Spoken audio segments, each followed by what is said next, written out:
That's why it's gonna be recorded. You and Baden have a insane. You guys, I don't think you can lose a fight realistically because Yeah, something okay, attacks you perfect. and they're like, "Ugh," you hold the baby out and they're like, I can't hit Unless that. it's It's a baby. I James. can't hit that. Unless it's James. Just punch it straight In through which that baby. case, Fuck that bitch is dying. it. Holy crap. Okay, are we all ready? I think so. Yes. All right, I got Audio a good, cold video open. good. I got one that's from the book, and then I got like a follow up one that I had to type because I liked it better than the second one the book came up with. Okay. Everybody good? Cool. Baller. Yeah. All right.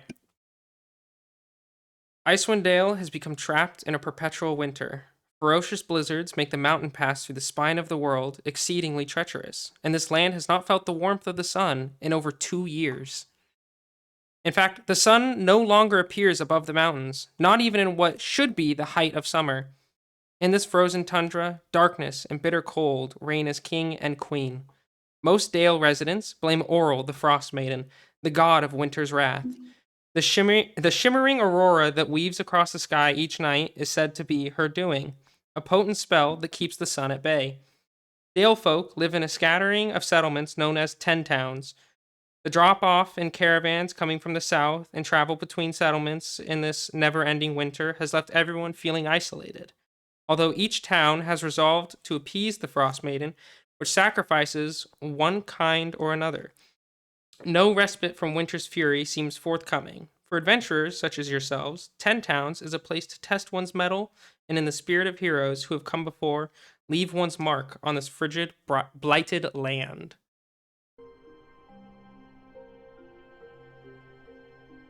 Some come to Icewind Dale to escape. Some are unlucky enough to be born there. But some come for the secrets it holds. For the land north of the spine of the world and south of the sea of moving ice is mostly unexplored. The secrets that the land holds is said to be able to save lives or bring them to their bitter end. And it is here the two look for such a cure. A half-elf draped in a cloak searches for his contact in Bryn-Shander, finding himself in the Northlook Inn and Tavern.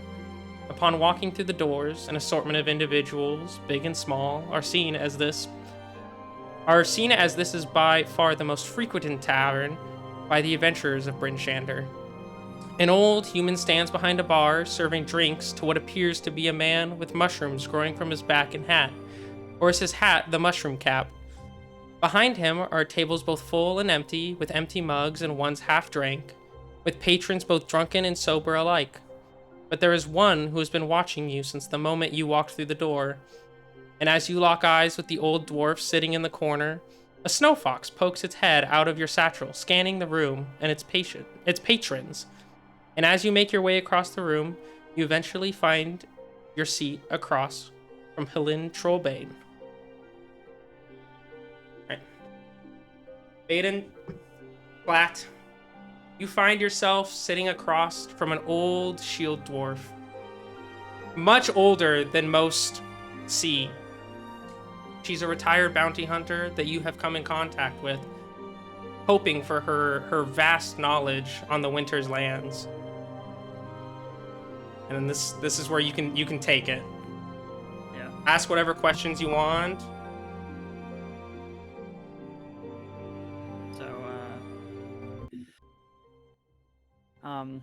But thank you for meeting me here. I appreciate it. Of course. I got Violet with me here, my satchel over here. Hoping to find a cure for her. She can only talk to me, I think, and we heard some rumors down south that we could come up here to hopefully find a cure. So I was wondering if you knew anything about that. You wish for the fox to be human again. Yes, indeed I do. Well, in the far north, I don't know how you do it in the south, but in the far north, to get what you need, there's an exchange. If you want something from me, I need something from you. And you will not be able to do this alone. Well, what do I need to do? I have a job. I am much too old to go after my targets. Even though I've gone on hundreds of bounties, this one eludes me. The target, his name is Cephik Caltro. He works for a small traveling merchant company called Torgs, owned and operated by a shady dwarf named Torga Icewind. In other words, Cephik gets around. He's charming, makes friends easily. He's also Torga's bodyguard. So I'm guessing he's good with a blade. And unfortunately, in my old age, I just don't think I'd be able to stand toe-to-toe with him. His victims come from only 3 towns that sacrifice people to the Frost Maiden on nights of the new moon. They believe that sacrificing individuals to Auril could end this winter. And even though dozens have died in the name of ending it, the snow keeps falling, the blizzard keeps blowing. It won't end, but the people are afraid. It's what passes for civilized behavior in Icewind Dale. Maybe the victims found a way to keep their names out of the drawings, and Cephik found out they were cheating. So he killed them. Maybe, just maybe, he's doing it for the Frost Maiden herself. I just don't know. I followed Torgs for a 10-day as it moved from town to town. Quite the devious little enterprise. But that's not my concern. What struck me is how comfortable Cephik Caltro looked in this weather. No coat, no scarf, no gloves. It's like the cold, it couldn't touch him. I mean, out there, to go out in nothing, it's almost suicide. You'd freeze. It is cold, yeah. But I will pay you 100 gold pieces to apprehend Caltro, and I'll also give you the information you seek. At least of what I know. For a druid's affliction, it is a tough one. As she said, yeah. Well, I appreciate it, thank you. I want you to ascertain his guilt and deal with him, preferably without involving the authorities. When the job is done, you can return to collect your reward. But you won't be able to do this alone.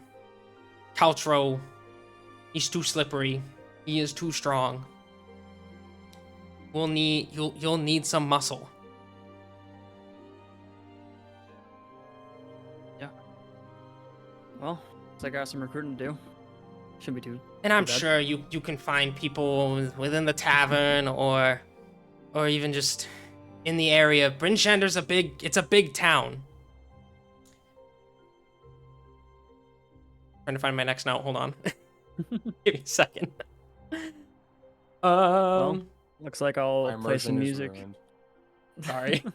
Okay. Alright. Oh, I found it. Hold on. As you think of Flynn's job, the air in the tavern suddenly shifts, and everyone feels the same exact dread.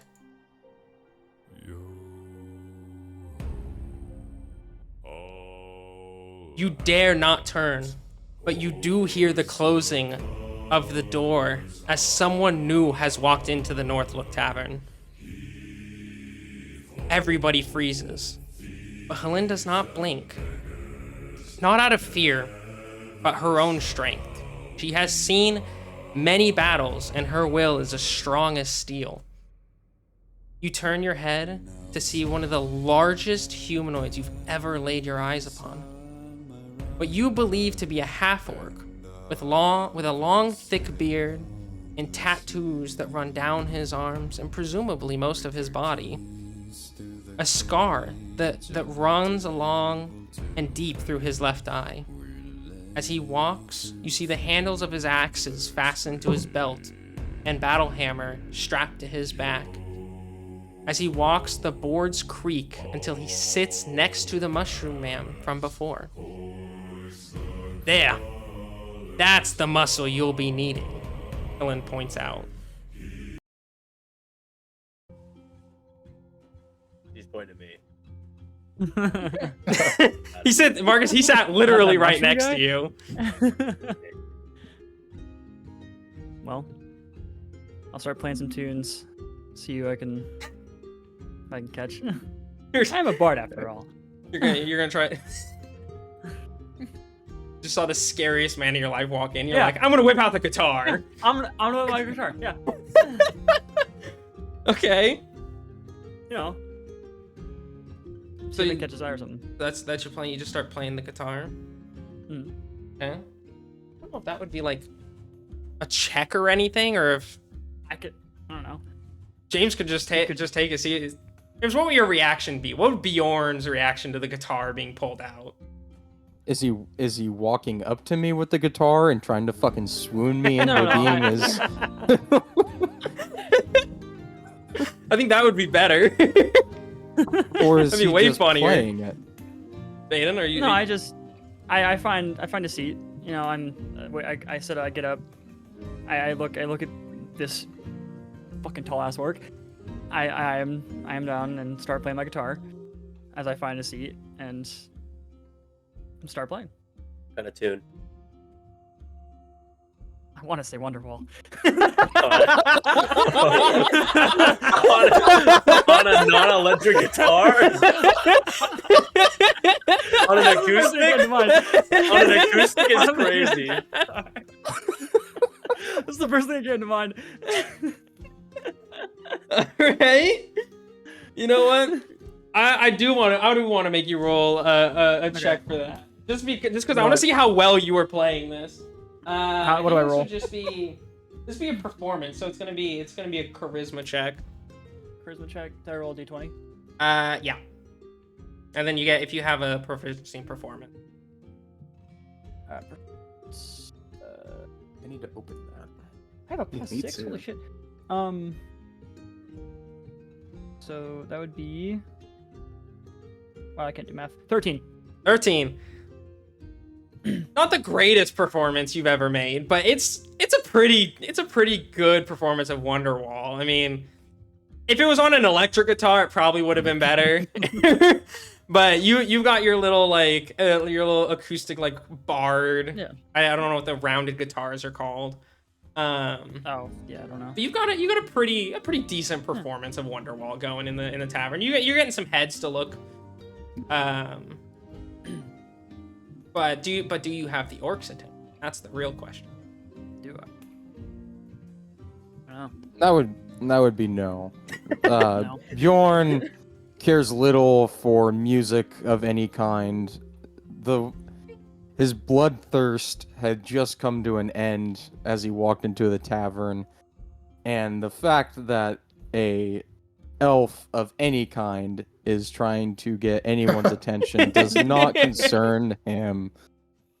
He just looks at the bartender, and the bartender knows without anything being muttered that he is to get him a drink. And he does. The old bartender, he walks up, he grabs a mug that to any individual would be like a tall mug.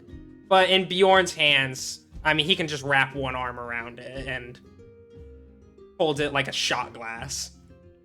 One arm? Like one hand around it. Like, you know, he's gripping this mug. Shaquille O'Neal with the water bottle. Yeah, exactly. Like, There's a fucking barrel. you gotta remember, this orc, like, even amongst orcs, is very large. He's very intimidating. He's a big man. He's a big man. Whenever you think of Bjorn, just think of Shaquille O'Neal next to Kevin Hart. Yeah. That's about right. Yeah. So what is your play now that obviously your performance of Wonderwall has Obviously. not worked? I'm a Can I- little, hold on. little sad, but you Can know, I I walk turn up to to him. I say take a seat next to him. I also call for some mel for the Mhm. bartender. He brings you the same glass, but it's like significantly larger for Yeah. you. Like you're sitting there like a child with a sippy cup. You're just like, nice. So, what brings you here, tall orc? What brings you these lands?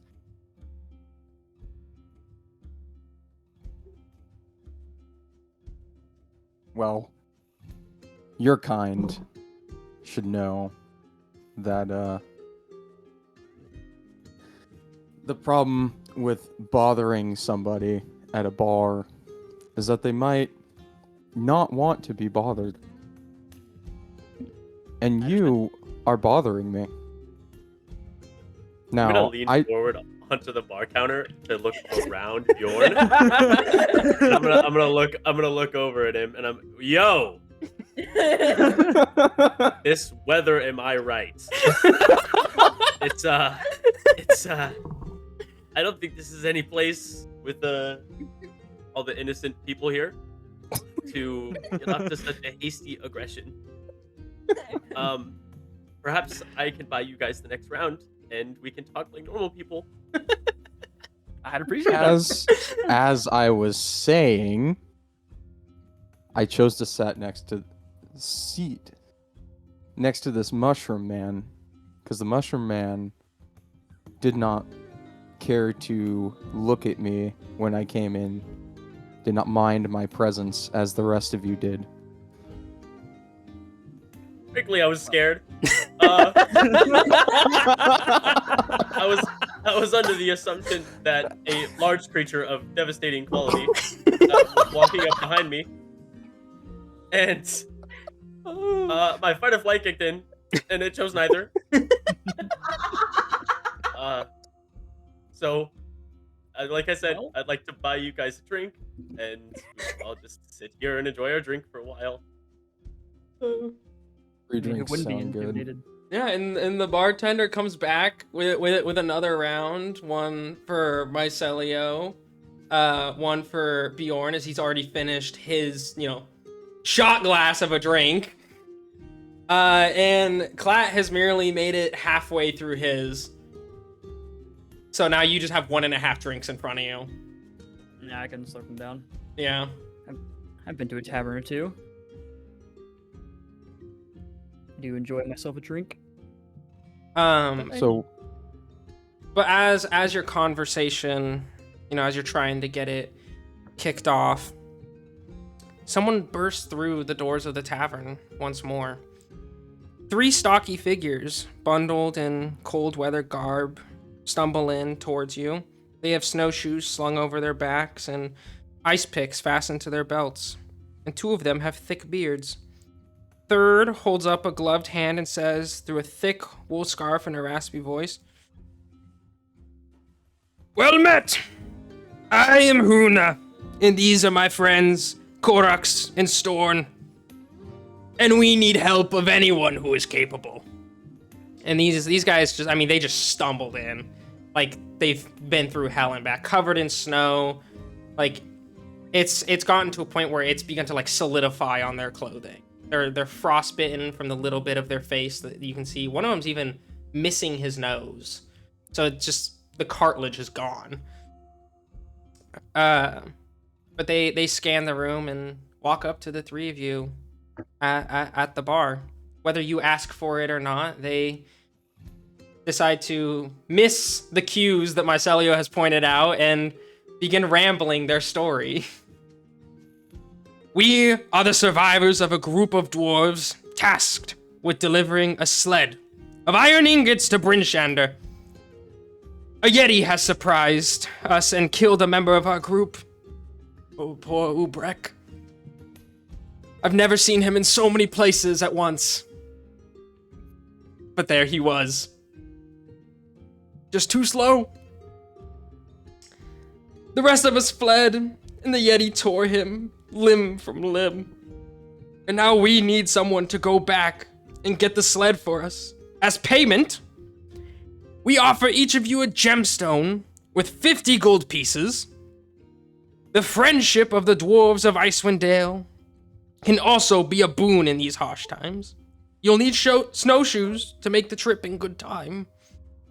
And even though you guys haven't even decided to follow on this first quest, the challenge of a Yeti piques Bjorn's interest. For these are deadly creatures in Icewind Dale. I mean, they attack caravans relentlessly, and like you've just heard from Haroon, they're even able to kill stocky dwarves who don't typically go down without a fight. So they just kind of sit there and like patiently wait. But even they've kind of like realized the situation and they're like, that time? What's going on? You guys know each other? Nah, we're just getting to know each other, you know? It's total work. Doesn't seem to want to talk, but that's all right. Talk more about the Yeti. He- There you go. a blizzard has set upon us. And, I mean, like it does in Icewind Dale, it happens. It's more frequent than not these days. And it came out of nowhere. It attacked us, it attacked... as we were pulling the sled, and it caught Ubek off guard, and... like I said, I mean, not much of him to bring back now. He's just kind of gone. But we made it out, and now we need help to go get our stuff because we're too scared. I see. Well, I actually don't know your name. What is your name? Me? Yeah, what's your name? Oh, I'm Mycelio. I'm kind of just here. Yeah. Hi, what is your name? My name is Clat. Oh, And you? Orc? What is your name? My name is Bjorn, and we'll leave it at that. Alright. Well, I think that's a challenge worthy. I Of thought you us? have another person to introduce that like you're carrying with you. Oh, Otherwise, well, you just have an yes. animal Who's your- in your pocket. who's your dog? Oh, this, Who's your... she is a snow fox. Her name is Violet. Oh, She is a druid who is transformed and can talk to me. And she's Even- looking for a cure. Hold on. Even the dwarves kind of like look at you and they're like, "Who the fuck are you guys? What is going on?" We just met. We're sharing some drinks. As- wait, she can only speak with you? Why is I, that? actually, well, sidebar. Should you be able to speak to everybody, or just like maybe? Anybody think, who has like speak has with the animal animals can Yeah. communicate with Is any- her. So since you have speak with animals, you Yeah, can I have have- direct communication. But to everybody else, she just sounds like a fox. I mean, for any noise that she makes at all, it just kind of comes out as like the Fox squeals too. and. Yeah, I was gonna say Q. What does the So fox we can do? assume for like continuity stuff that if Zola's speaking, we're getting it through secondhand. via Yes. Maiden. Yeah, Yeah, I would just right, assume right. that. Okay. So she's not just sitting there We kind of silently. decided Translator. that we would mute ourselves and then we could talk, so you guys won't hear it, but we'll know what's going on. That would. I mean, I you, yeah, sleep we most can of the time. you can. I I'm- poke my head out every once in a while, but I'm asleep. I in the think couch, that would be okay? funnier because then Baden has the risk of not getting it right. Like telephone. Yeah, actually secondhand. Some telephone. I think that would work pretty Yeah, well. I really. think that'd be really funny. Can I speak to her? I've got speak with animals. Mycelio does not have speak with animals. Well, of course you may. She's her own person after all. I'm gonna like kind of subtly poke at the bag. Violet's head pops up. Hello, little creature. I'm Mycelio. It's so great to meet you. I've heard that you were cursed, I guess, or something like that. So just wanted to hear about that. You know, she's gonna speak, but I mean, Mycelio I'm gets just gonna absolutely describe nothing. what she's doing. He's just in. Mhm, You can mute and then talk to me, and then I can like translate. mhm. Well, I figured I'd just kind of Mhm. describe what she does with like her head movement. Yeah. She bares her teeth. You woke her Oh. up from her nap. Oh fuck. Slowly, Sorry. making complete eye contact, my head lowers back into the pack. Bjorn, you hear that? She, because I didn't. She didn't say anything. You know, She was sleeping. just really on her bad side already. That's my bad. She I gets like like her. that when she wakes up from her naps. Bjorn, I mean, that makes sense, big guy. Awfully quiet, you know. I mean, yeah. I'm gonna turn back to my drink. Fuck. Tough crowd. Yeah, I take a drink to that. yeah, Clat just like raises his cup. He's like, Yeah. sure, you know. Yeah. Yep. But the dwarves, all three of them, just kind of stand there, like kind of waiting for a response. You never like officially gave an answer whether you were gonna go get their shit or not. They're just kind of like sitting there like a child that like woke their parents up in the middle of the night. Like they're like, Well, they are child-sized, so... everything's child-sized compared to Bjorn. Oh, yeah. About your Well, we will get your sweat. Wait. Yeah. What did you want before? Me? Yes.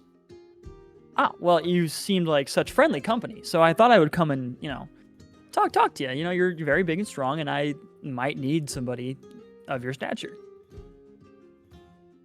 For what? Oh well, I have a quest. I would like to cure my friend, the snow fox, Violet. I would like to cure her, and I need more help. I cannot do it alone, and obviously these harsh conditions. So I was hoping to, find some people to travel with, some other adventurers.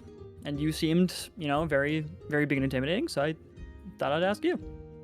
What am I any use to curing any fucking cure? Or any curse? Well, there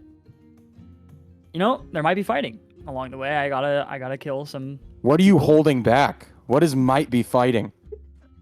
Clat I literally don't know got a what's to come. quest to go to fight somebody, but he's not revealing it for some reason. I don't remember. It's been 5 minutes, baby. That's my job. Not really. I know. Like, I don't remember who I'm supposed to kill. And the name. Hold on, I don't remember the name. I'm gonna butt in to attempt to save the conversation. Bjorn, what I think he's trying to say is that maybe if we party up for now and we go do these dwarves quests to kill this yeti or whatever the fuck, maybe there's some chemistry here that we can all realize that, we can fulfill Plat's quest, but also kill everything in our wake, aka you kill everything in your wake. I turned to talk to the dwarves. Is the Yeti dying or not? We wish for you to go retrieve our iron, but if you come across the Yeti, feel free. I mean, a dead Yeti's a good Yeti, so one less Yeti in the world, am I right? And they're like right. like shivering in fear because of this awkward ass conversation that they just witnessed. I mean, like they just watched Bjorn bite the head off this poor elf man. All right. I'm in. It shall be a formidable foe, as the women and children were not. Lord. Bjorn, what do you mean by that? Again? What do you mean by that? You know what? Actually, that seems like poking the bear. That sounds cool, man. Do you see the Like, scar, great. Mushroom Man? I do. Yes. It is not compare to the scars that I left on many Lord have before. mercy. You know what, man? I'm really all for that. And frankly, I don't wish to be on your bad side, and I'm good at being quiet. So maybe we I like do you, this. Mushroom Man. I was hoping so. I was really Now hoping this- so. This fucking elf over here. He seems like he's a bard. He's here to entertain, I guess. So I mean, at least He's that's what I not can very good at still it. consider the loot, but and Well, you whatever didn't attempt like that my was song. at Wonderwall on an acoustic, surprisingly good for an we acoustic ju- guitar. Can we just take the angry snow fox and leave? I think that's a great idea. Jordan. I Can we think all leave? that we go slaughter a yeti and get some iron to bring back to these guys, and everybody's happy. Everybody's happy. All right, and the dwarves, having officially gotten a verbal yes, immediately run off to the other end of the bar to get as far away from Bjorn as possible. They're just sitting there, and they tap the bar, and they're like, a drink. Dear God, a drink. And the bartender also like quickly runs to the other end of the bar. And they've sat beneath the main attraction of the tavern, a giant knucklehead trout, and on it a plaque that says Old Bitey. And that's where they sit, and that is where they will remain for now, sitting underneath the knucklehead trout and drinking their ale and mead, praying that Bjorn does not come back. Okay, so the dwarves aren't coming with us? No. Okay. So it'll just Can be... I talk now? Oh yeah, go for it. I'm gonna yell at the dwarves from across the bar. So you want us to go retrieve your shit while you sit here and drink? And they're from the other end of us. Go, yeah, that's exactly what we want. But remember, we're paying you with money and the blood of your enemies. So I feel like it's a fair trade. I'm gonna like quietly yell just loud enough for them to hear across the bar. It sounds like you guys are cowards. Am I right, Bjorn? Am I right? Yeah, you agree. You agree. Okay. Bunch of pussies. That's what I'm saying. And they acknowledge it. They fully acknowledge it. One of your members die and then you run from the battle. How cowardly. I mean, if you would have seen him, I mean, you wouldn't have run. You're a very tall fellow. Obviously seen a battle or two. We have not. We're merely bladesmiths and hammersmith in your case. I can see the giant hammer on your back. Beautiful weapon, by the way. I don't know why I turned into Trump for a second. Beautiful weapon. Beautiful weapon. Beautiful weapon. The best weapon. I never seen a hammer like it. Yetis are American. country. But they merely respond, fighting's it's not really our thing. Making weapons for gentlemen like yourself, that's our thing. If we were to go back, we would surely share Ubek's fate. And it's not a good one. Not in the slightest. And then they just immediately hunker back down. They're just praying to God. They're like, please leave. Please leave. Please leave already. Fucking leave already. So now you have received 2 quests. One poorly explained by Clat. And one Not explained at all. Not really. We don't know that. We might have there's to fight people. I don't know who. We're not. I don't know if we're being paid or not. Or and the quest of a Yeti, a formidable creature in the realm outside and in between the 10 towns. And this is the only reason Bjorn's interest has been piqued. Mycelio's mostly out of fear. Marcus disagrees. But now is your chance. You can either stay in the tavern or leave and explore the rest of Bryn Shander, or even just proceed on your quest. well, I chug slam the last of my second drink, and I get up, and I'm just gonna start walking. We're going. Okay. I- I'm gonna down my drink. I'm Stand gonna up, follow suit. I'm gonna ask the dwarves which way this Yeti was. I don't know if they actually ever specified. Let me. Exactly. I like how Bjorn's idea is where the Yeti is, not where the merchandise is. It's just what the fuck the Yeti. This motherfucker's battle beast. I yearn to drown in my own blood and die that way. I hope you know, It Beta, the actually only reason never- you're probably alive is because my Celio's a goat. Like a lost puppy.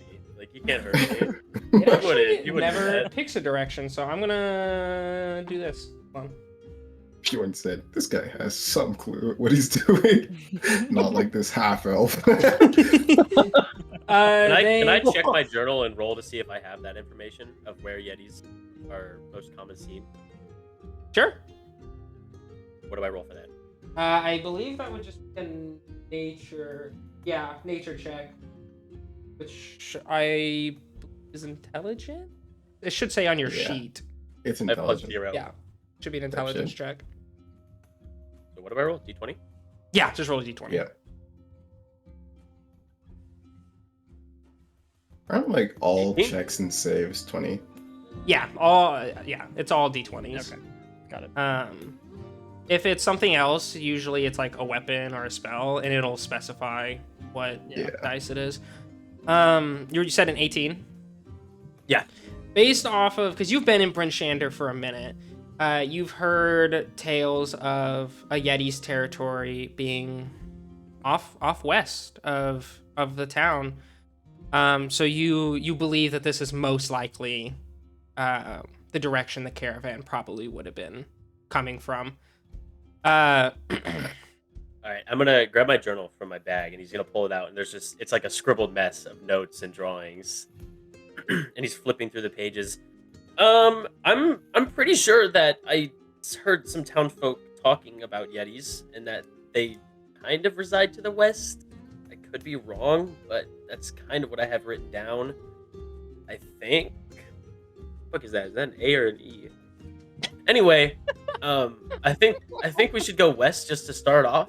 I'm not sure what towns are in that direction either, or if there's any at all, but we could see.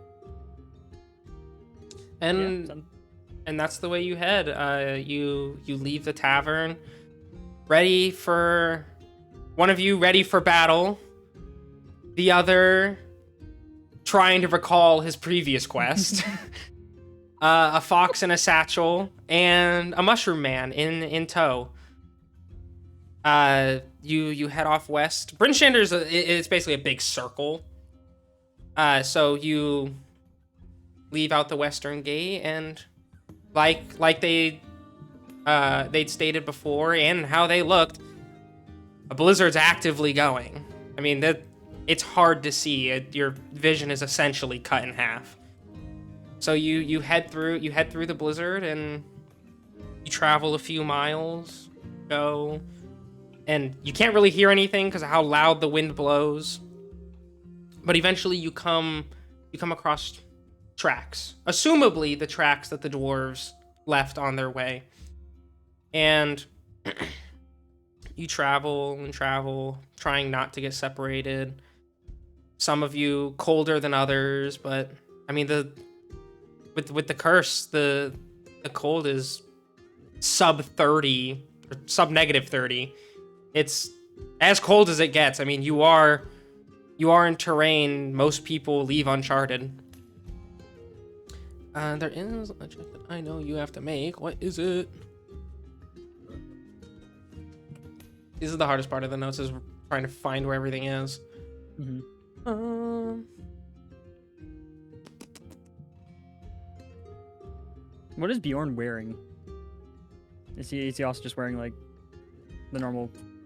Yeah, I think we all have weather cold gear. Yeah. Yeah, I'd say for Bjorn, because he's just built different, it's like a modified version where it's like enough to like keep him warm, but also it's revealing enough to where like you can see like the tattoos and the battle scars that he wears.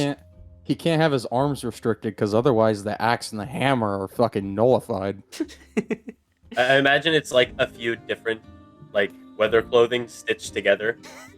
Yeah, to, like, fit him. he couldn't find one big enough, so he had to like go to a Yeah. tailor. He had them a few stitched together in a specific way that it wouldn't restrict his arms, but still keep him somewhat warm. Yeah. So does that mean he's surprisingly good at sewing? He definitely went to a tailor. No way he stitched. Hey, you stitched that big guy? Please, me with these sausage fucking fingers. There's no way.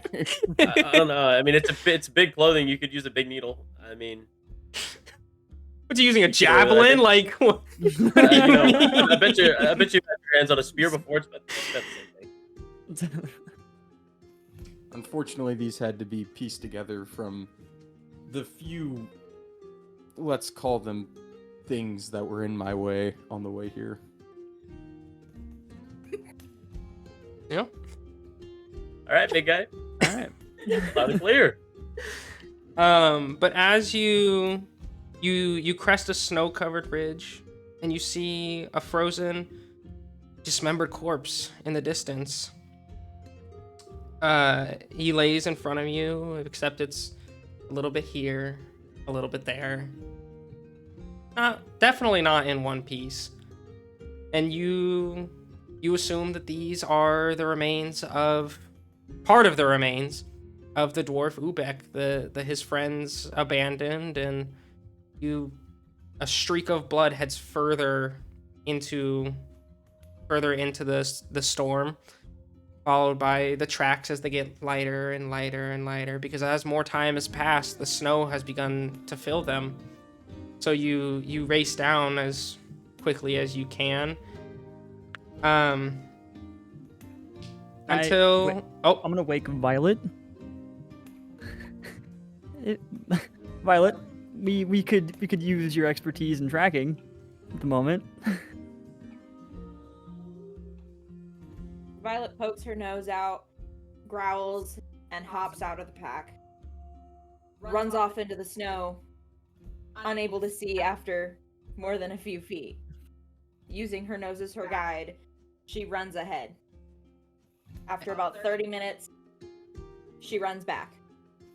And you came back with the information that you needed. You followed the trail of what you assume to be Ubek's smell in the dwarves that also ran. And eventually the smell of dwarf turns into a smell of blood, and you lead the group directly to a caravan. It is covered in snow, laid at the wayside, but its chests are all empty.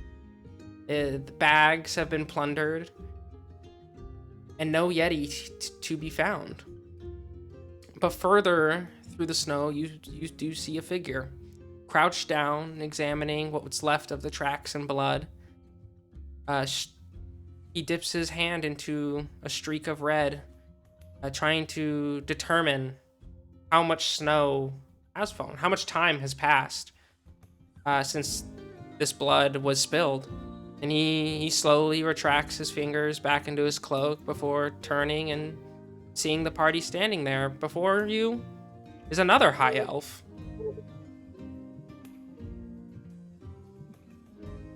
What brings you out here?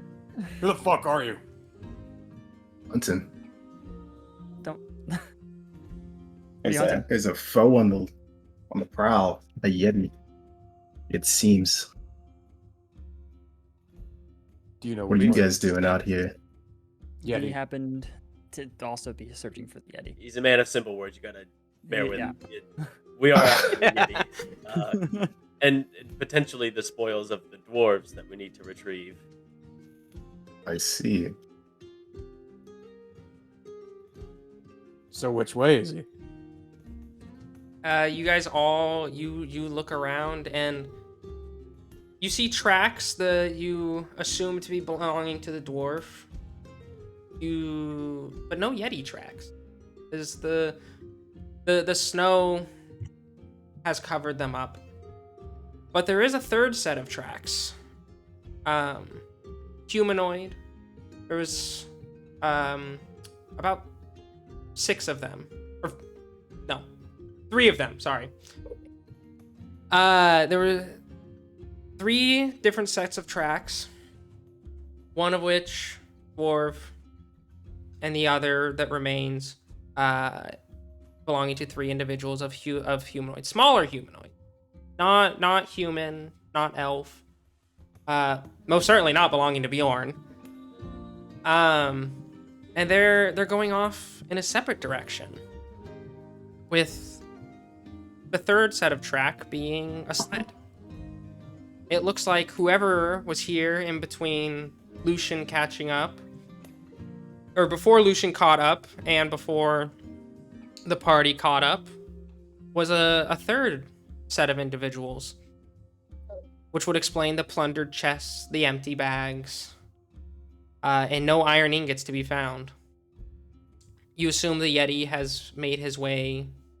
He's gone. Most likely back to his cave, wherever he belongs, but unfortunately you have no way of tracking him. But what you do have is another trail. You don't know who they are. You don't know what they are. But you do know that they have taken your prize. They have taken the iron,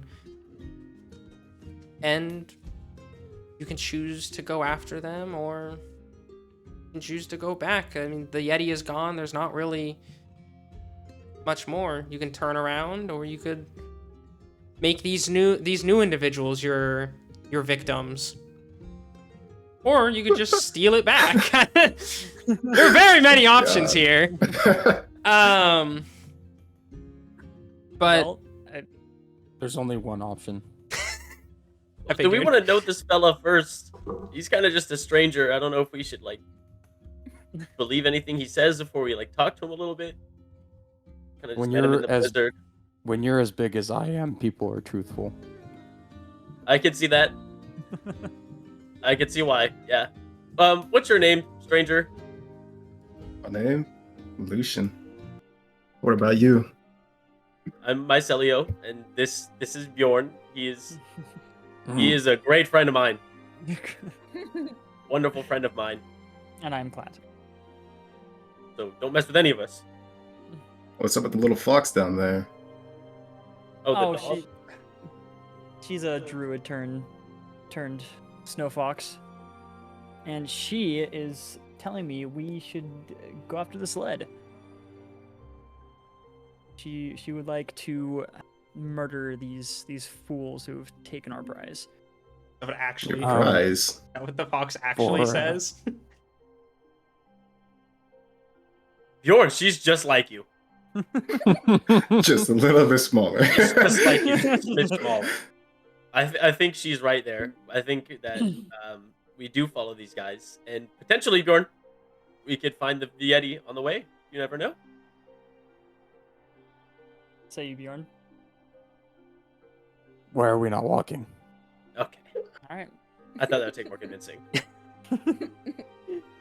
You guys mind if I tag along? Seems I've lost this Yeti trail. Come. As well.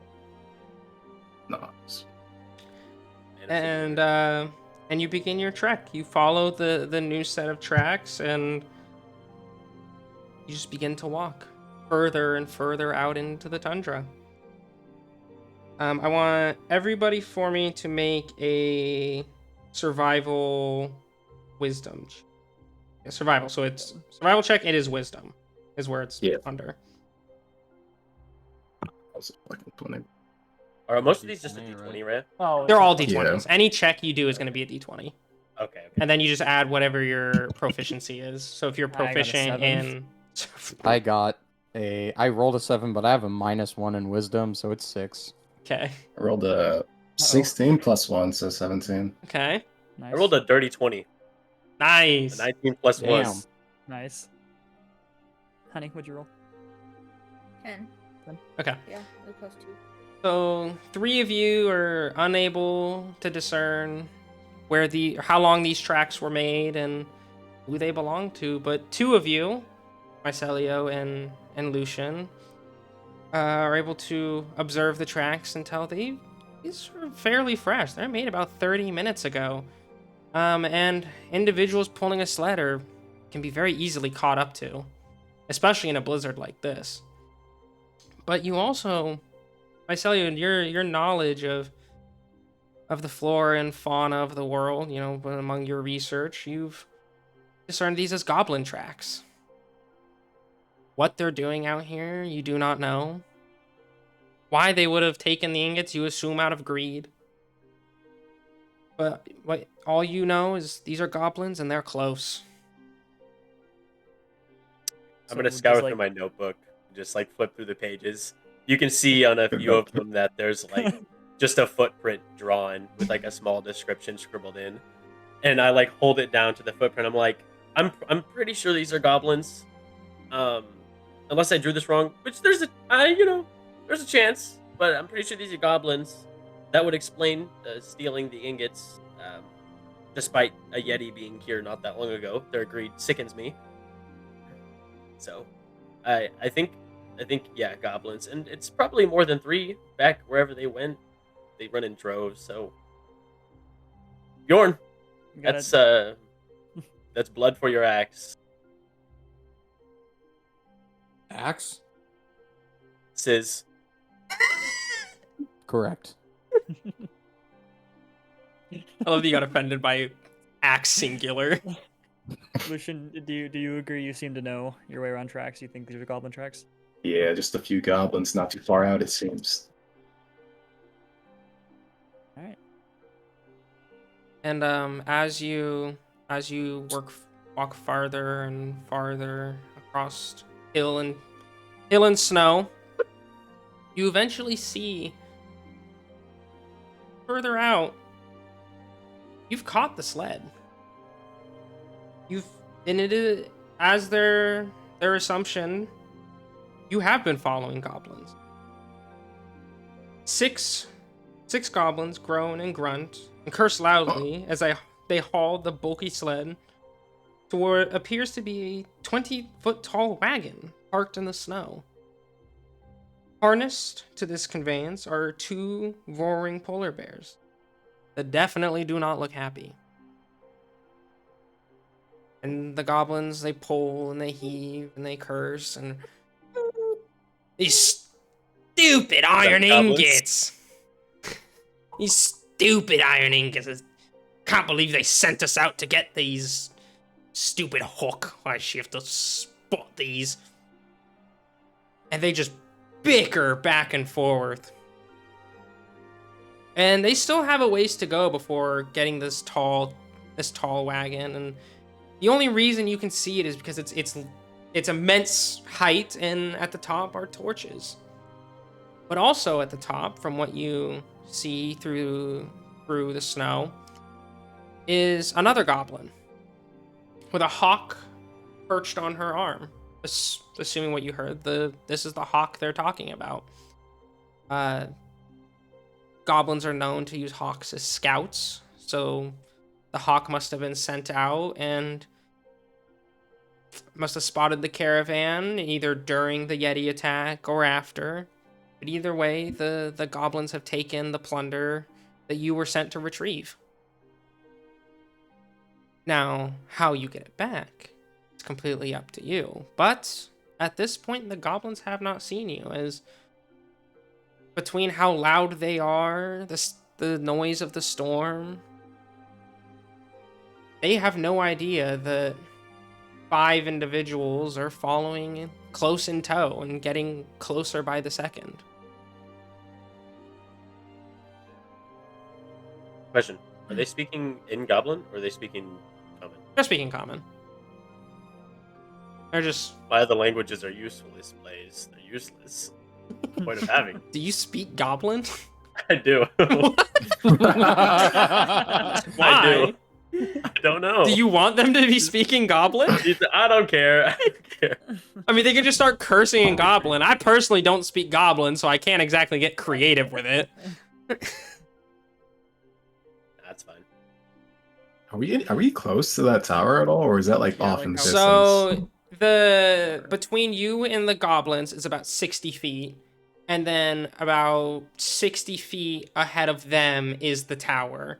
But because of the snow, you can see the outline of the tower, But you can't truly see it. but you can't truly see it. The only reason you see the goblin at the top is because the torches that surround the upper deck. So you kind of just see the silhouette. You can see the goblins pulling the wagon though. How many goblins you said it was? Like six? There are 6. And then the one on top? 6 Pulling it? Yeah, so there's Six 6 pulling the one on currently top. pulling the wagon. And then there is one more silhouette that you see at the top.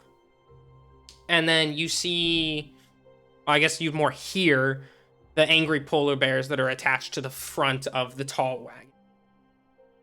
So how you approach at this point is completely up to you, but they do not know you're here. Neither the goblins pulling the sled nor the solo goblin atop the tower. Well, Violet wants the hawk to herself. She How is wants. the fox gonna catch the hawk? God damn. You see the fox actually Vicious. magically sprouts wings and just goes for it. Now, Violet runs off to the side and Mhm. starts making a distraction for the hawk because it'll come look and see what's going on. Okay.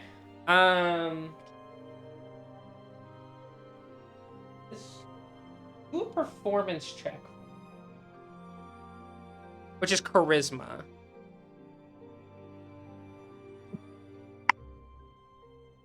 I'm so glad D&D Beyond has all of them right here and tells you exactly Yeah. what they are. I know, my right? God. I'm just like, Yeah, I have my book next to me. That's why I just have that page opened because I got I'm gonna so have to many try and do things. this shit on paper. It's hard. It's a 6. You run off kind of to the side of the goblins pulling the sled. You manage to get past them.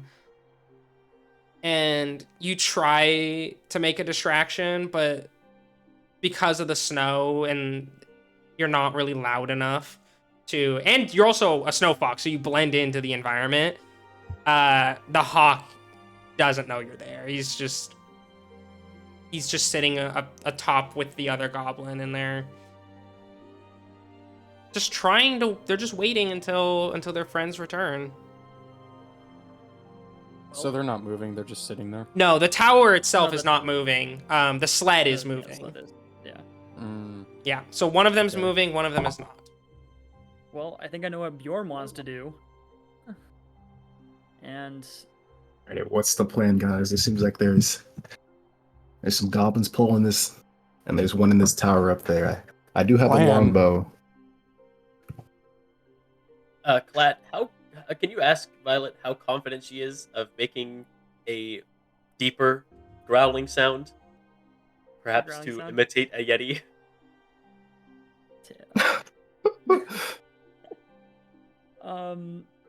Violet, can you make a Yeti sound? Can you do Oh. that? It's like potentially just good enough for me to play off. She said she can try. All right. She also wants to surround them as well, and she wants to fight. So that's. I think we're gonna fight him. Definitely gonna fight him. Bjorn So I starts charging towards the goblins. Oh, Damn, Oh my god. I'm gonna shout before he gets there. Oh my god, there's a yeti! Look! There's a yeti! It's just this big green fuck walking through the snow. it's a green Yeti. No, I'm referring to Violet. Her making the noise Make gonna noise, point he could be the real dramatically. Yeti. into the distance. I can see the Yours. guy up top, right? You can see Yeah, we his can all see. silhouette. Yeah, His this is- But I would silhouette. say because of the snow, It's snow if and all you that. try to shoot at him, I will make you roll at disadvantage. Because A, he's above you, and second, there's like an active blizzard going. And we're like 120 feet from this I guy. hit Yeah. the snow. So you're Yeah, you got from like the 60 tower, feet, you're like about 60 mile 120 per hour wind. feet. From the caravan, I'll say because you guys are like actively moving, you're probably closer to like 30 feet from them now. Well, this fuck ass longbow only has, I think if it's within 150, it's like too close range. Mm. Really? Yeah. Well, I mean, like, I don't know if I could share it. Let me see if I could show you. Oh, that's the first one. seems...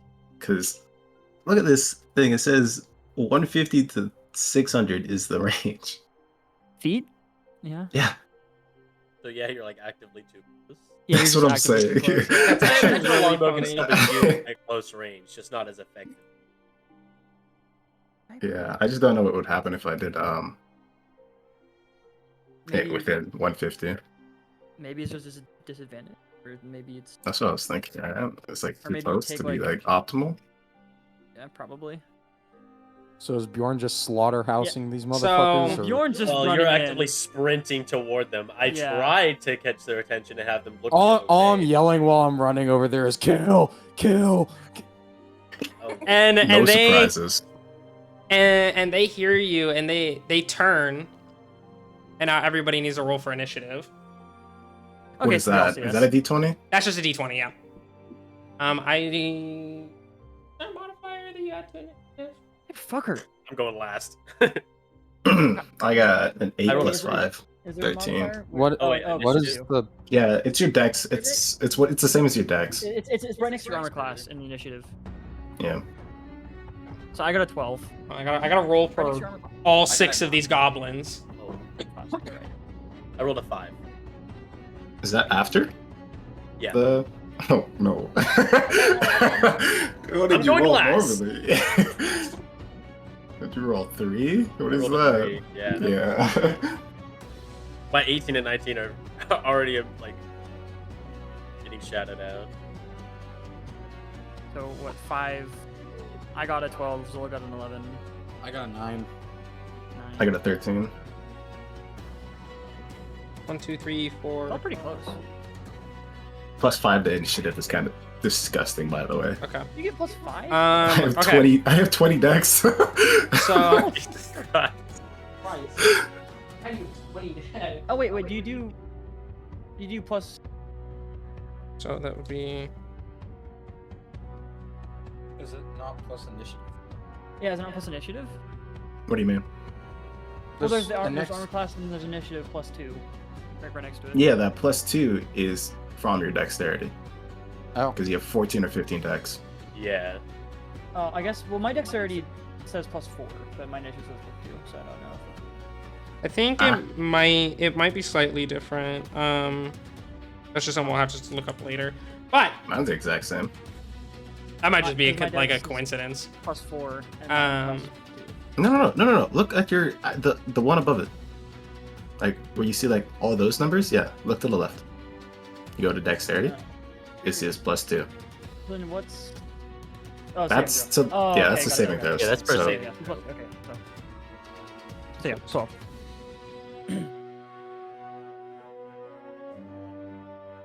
That one doesn't get a plus. This one. So what was that order? Okay, Des, Vaden, so- Zola, Jamie. Well, the Who, goblins. who rolled the highest? Like- 13. Desmond. Your highest initiative. Yours was 13. Yeah. Yeah. Okay, goblins are going first. Ah, Hold on. So we I got. rolled terribly. I rolled a 3. Try to salvage mine with the plus 5, but it still didn't work. Yours was the highest out of all of you. Yeah, I Yeah. rolled an Yeah. 8 normally, bro. Everyone rolled God. like I got a 12.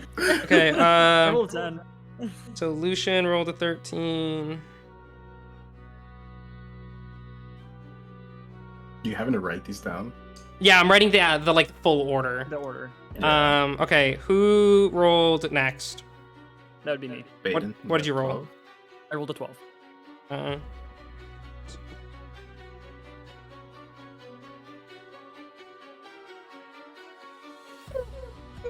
Yes. This is on you, Bjorn. We could have surprised them. I We could have could've- shot one of them. Yeah. I know Violet wanted I even tried to set up a distraction with Violet. Yeah, Violet you probably did. could have like took an ankle out or Range. something. I got it in time. Distractions. I mean, Weak. she Head has on. spells. You can use her. wait, God, Clat, and Clat, what everybody's did you gonna roll be in front again? of me. Like, I rolled a 12. You rolled a 12. Okay. So are we like gonna get like bombarded by these You need goblins? to curb stomped by some goblins. Oh. Round 1, they get 4 attacks Yep. before we get 1. Bjorn's dead. Okay, Let me just say who this rolled- firsthand. Because of my nervous nature, I am at the back of the group. Of course you I'm are. a little further back. I'm gonna preface that. Oh wait, who's Zola? Right, that was you. Yeah, I rolled an 11. Yeah. You rolled an 11. Damn, Okay. we got fucked. Who rolled And after then- that? I got a 9. Okay, you got a 9. She got fucked. I will. James, what's your dexterity? 12. Okay. So and then that just leaves Mycelia. What did you roll? A 5. Believe it or not, you don't go last. Damn. One of the Wow. goblins rolled a Oh. nat 1. Damn. That's- Fuck Startled that by goblin this. in particular. He got startled by Bjorn. I was distracted. He's actually- he's poking and Yeti shit. He's distracted. because Shoot him. because of the snow, the goblins are surprised. Oh. I can't fucking. We're believe not it. fucked. So because this one didn't give me a map, I'm kind of gonna describe what this place looks like. You look ahead and you see the back of the sled piled with, you know, their own chests and bags and whatever. And there's 3 goblins on each side of this sled. Because of how they were pulling it. They were kind of pulling it like a dog sled, where they had 3 on one rope, 3 on another. And as you come, Bjorn, you startled them as you come crashing through the snow. I mean, they turn and just go, "Oh, shit! Big green man!" and then behind you, they see the elf in the cloak. They see a fox like bouncing through the snow, and they see the silhouette of the mushroom man standing behind them, and a bard also sprinting into the fray. So the first person up is going, and I labeled the goblins just 1 through 6. So I have goblins 1 through 3 on the left side of the sled, and then 4 through 6 on the right side of the sled. So, Lucian, you will go first. Oh, they're surprised. Yeah. Yeah. Well, like, it's close range though. Would it even work? Did Lucian hang back, or did he also sprint for? Fuck it. I'm sprinting with them, bro. I got weapons. Remember, Do you have, like, these a are, dagger or something? to take into account, remember, these are level 1 goblins, and it's not like Baldur's Gate where like there's like 3 different types of goblins that have different HP stats. These guys all have the same HP. Which we don't have any. Yeah, which you Bjorn. don't know, Yeah. but I'm just Yeah. letting you guys know. Take that into account. All right, Bjorn, you take one side, I take the other. I'm just gonna go right side. Okay. So attack the nearest. So 6 or You said you're going on the right side. yeah, Yeah, so it'd be goblin 6. yeah. With my rapier, which is what is that? A 1d8. What the fuck is a 1d8 even? Like this one, it seems. 8-sided dice. Thanks, Maiden. Yeah. Alright, I got a 5 plus 5. Wait, no, a 5 plus 7. Gotta get my 12? monster manual out. How much damage? Or oh no, what did you Plus roll 7. to attack? 12. Oh, to hit. Yeah, yeah. Oh, Yeah. because these guys are surprised. Do you roll with advantage? You would normal. Well, no, You're I think the you- DM, I don't know. I don't think you do. I think you only roll You with can look it up. advantage if you're like hidden. Yeah. If you're okay, yeah. You said you rolled a 12. Yeah. You go for this goblin on the end, and as you thrust out your rapier, I mean, you just barely miss. Like he's able to just duck out of the way. Wait, I rolled the wrong one. What do you mean you rolled the wrong one? What'd you I roll? rolled my damage dice. Oh my god! Roll your d20. Yeah, it's my bad. I was like, how did you roll a 12? That's what I'm saying. But I was like, why am I missing? 7 plus 7, 14. The exact same thing happens. Fucking hell. Okay. This was not meant to be. It's just not meant to be. Goblin. I mean, this goblin, he sees you coming with the rapier, and like I said, he just ducks under you, and then just able to move to the side, just by if half a second gets out of harm's way, which would lead up next to be Me. Clat. So Bjorn and Lucian are next to the goblins, right? Or is Bjorn- I believe we're you like guys said different Bjorn side. was going on the left side towards goblins 1 through 3. and Lucian went towards the right side, towards goblins 4 through 6. Frontliners. Because I don't think these guys have names. Mary, Larry, Terry, Mary, And Jonathan. Nary, and John. This is John Goblin. Don Goblin. John Goblin. That's the one that you attacked and missed. You missed John Goblin. That's He's how got you, like a nom tattoo on his shoulder. that's how he was able to dodge it. 'Cause he's John Goblin. I'm just gonna write that down. I want that information. His name's John All of Goblin. you too. Please don't hurt Oh me. boy. I'm very fragile. Yeah, I could use thunderclap, and everybody in a 100-foot radius would hear it and Yeah. have to make Don't a do save that. throw. Yeah, I'm not gonna do that. Yeah, how about About that? No, I will You'd be use. fine. I'll use vicious buddy, mockery. Instantaneous way for him to die anyway, because Bjorn's gonna be pissed off. That's true. No, I'll use vicious mockery on the goblin that is closest to Desmond, or sorry, Lucian. So that would be John Goblin. John Goblin. That would be John Goblin. John Goblin. I'm gonna give all these guys names while you do this. Attack. Oh boy. I think next time I'm just gonna roll the thing on the website, so That's I what I'm don't do that fucking dumbass shit again. I'll probably roll my actual physical dice for like multi rolls. Yeah. Okay. So I can do saves because it's easy I to save. call him a fucking short, you fucking short goblin. Damn.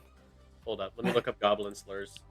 I was looking up elf slurs earlier. Is vicious mockery? That's a saving throw, isn't it? It's a wisdom saving throw. Okay. 14. Or Trash wisdom gnome. 14. I just have to roll a. You trash Green gnome. skin. And one of you Green also dude. has green skin, so I'd be careful with that one. Oh, Oh yeah, be Uh, careful with the insults because Bjorn's also green. You said it's a wisdom saving throw. Yeah. It Okay. says attack save wisdom 14. That's what it says. Okay. Right here. John Goblin. John Goblin rolled a nat 1. Let's Goblin is He is So now I deeply roll hurt 1d4. by your insult. He gets flashbacks from back in the day when they would call it fucking war. It does 4 damage. Does Oh wait, four- do I get an added to that? Does my charisma add to that or something? whatever the description says it, for it would vicious it would mockery. say if it did. Okay, it just says 1d4 then. Okay. Damage. Yeah. Doesn't say anything else. Yeah, so that'd be 4. 4 damage. Damn, max damage. Okay. Yeah, he is deeply hurt. Like your insult gave him a headache. I don't know how you did that, but like after he dodges the rapier, he like falls to the side, just like, dear God, and just like just stumbles past Lucian. He's shorter than the other goblins, deeply insecure about it. I might have to write a backstory for John Goblin. He was always shorter than the other goblins, and they exploited this weakness greatly. In He Goblin should have died in war, preschool. but they aimed too high. That's really how he really dodged upset me. about it. He's really upset about it. Awesome. Okay. That. Oh wait, up hold on, next- hold on, wait, oh, wait. I have a bonus section. Okay. I'm gonna also cast Bardic Inspiration on Bjorn. Okay. You could inspire Bjorn. I don't know if he needs inspiring. He's already pretty amped. I can't wait to one-shot a fucking goblin. Doesn't Bardic Inspiration that does? Pretty sure I'd say it. Okay, for Or bonus say it. action, within 60 feet, you can hear spirits die. For 1d6, for up to 10 minutes, the creature can add this ability to one ability check, attack roll, or saving throw. Okay, yeah. So you can use it for basically whatever. So like if you don't hit, you can use it, but if you hit, you can also use it for more damage, basically. And it's a 1d6, so Okay. pretty good. So after Clat, up next would be Violet, the fox. Okay. Violet races over behind Clot and uses poison spray on John Goblin. Okay. as the fox, you still have access to all your druid powers. I assume so. Should be able to because I was just forced into. Got it. So like, it's not my like a wild creature. shape. It's just like you were literally just turned into an animal. Mhm. Yeah. Got You it. can come Yeah. behind Lucian, not Okay. me, because I'm not next to that goblin. Oh, that's Okay. right. Behind Lucian. So which one are you attacking? John Poison Goblin. spray. The short one. You're attacking John Goblin. Goblin. This poor John guy. Goblin's getting jumped. Okay. Is poison spray? Is that also a saving throw, or is that just you roll to hit? 1d12 For what though? for. Should be a saving throw. Yeah, I think it should be a saving throw of some sort. Like Constitution, poison. Yeah. It is a save. Okay. What's the number? Okay. Constitution 12. Okay. So what are the goblins' constitutions? Okay. Are you hungry, Lily? John Goblin rolls a 12 for the Constitution saving throw. Wow. Was the save a 12? Yeah. Okay. I rolled a 12. Oh wait, no. Well, have you to don't for it. roll against it. So it's based Okay. off of, I believe, whatever your Constitution is. That's I have to roll against that. I think no, because Okay. it's Baden. You could look at it. What's the number on it? It should be the same as your vicious mockery, but like, It says hits DC 12. yeah. So it's the Okay, same. yeah. So I don't know how you rolled the exact same that you needed for the check. John Goblin locked the fuck in after getting Yeah. called short. Yeah. Constitution's 15. I don't know. John Goblin won't tolerate this. So as Violet runs up and sprays John Goblin gets covered in this acid, but he just fortifies against it. And even though he's covered in, green goop, he just kind of looks at you and goes, "Oi, you stupid fox! What'd you puke on me for?" That's too dumb to know. After Violet is Bjorn. Wait, Get does up, he get poison. No, because he made the con save, so he Yeah. doesn't. So it like hits him, I believe, but it just doesn't do anything. Do anything? Mhm. Is he covered in poison? Does he have to make another save next turn? No. I don't think so. I think poison will only last. I think it's like as long as you're standing in it, but I would say because of the snow, it's kind of Yeah. just immediately washing off. Got it, yeah. So Bjorn's up next. So, Bjorn, knowing that these are goblins and knowing they're not necessarily a most worthy foe, he's gonna walk up to the goblin number 3, and just fucking hands. Hands. Hands! He chose straight hands, unarmed Those are attack. So, according to what I'm reading, I don't roll for an unarmed strike, and it's 6 plus 7. Damage. That's what I'm reading. So unarmed Make strike. a- Let me make a look, because you should still have to roll to hit. Yeah. It just says 6 bludgeoning, and that's it. No dice in front of it. Unarmed. No. The one to the left of it. What does it say?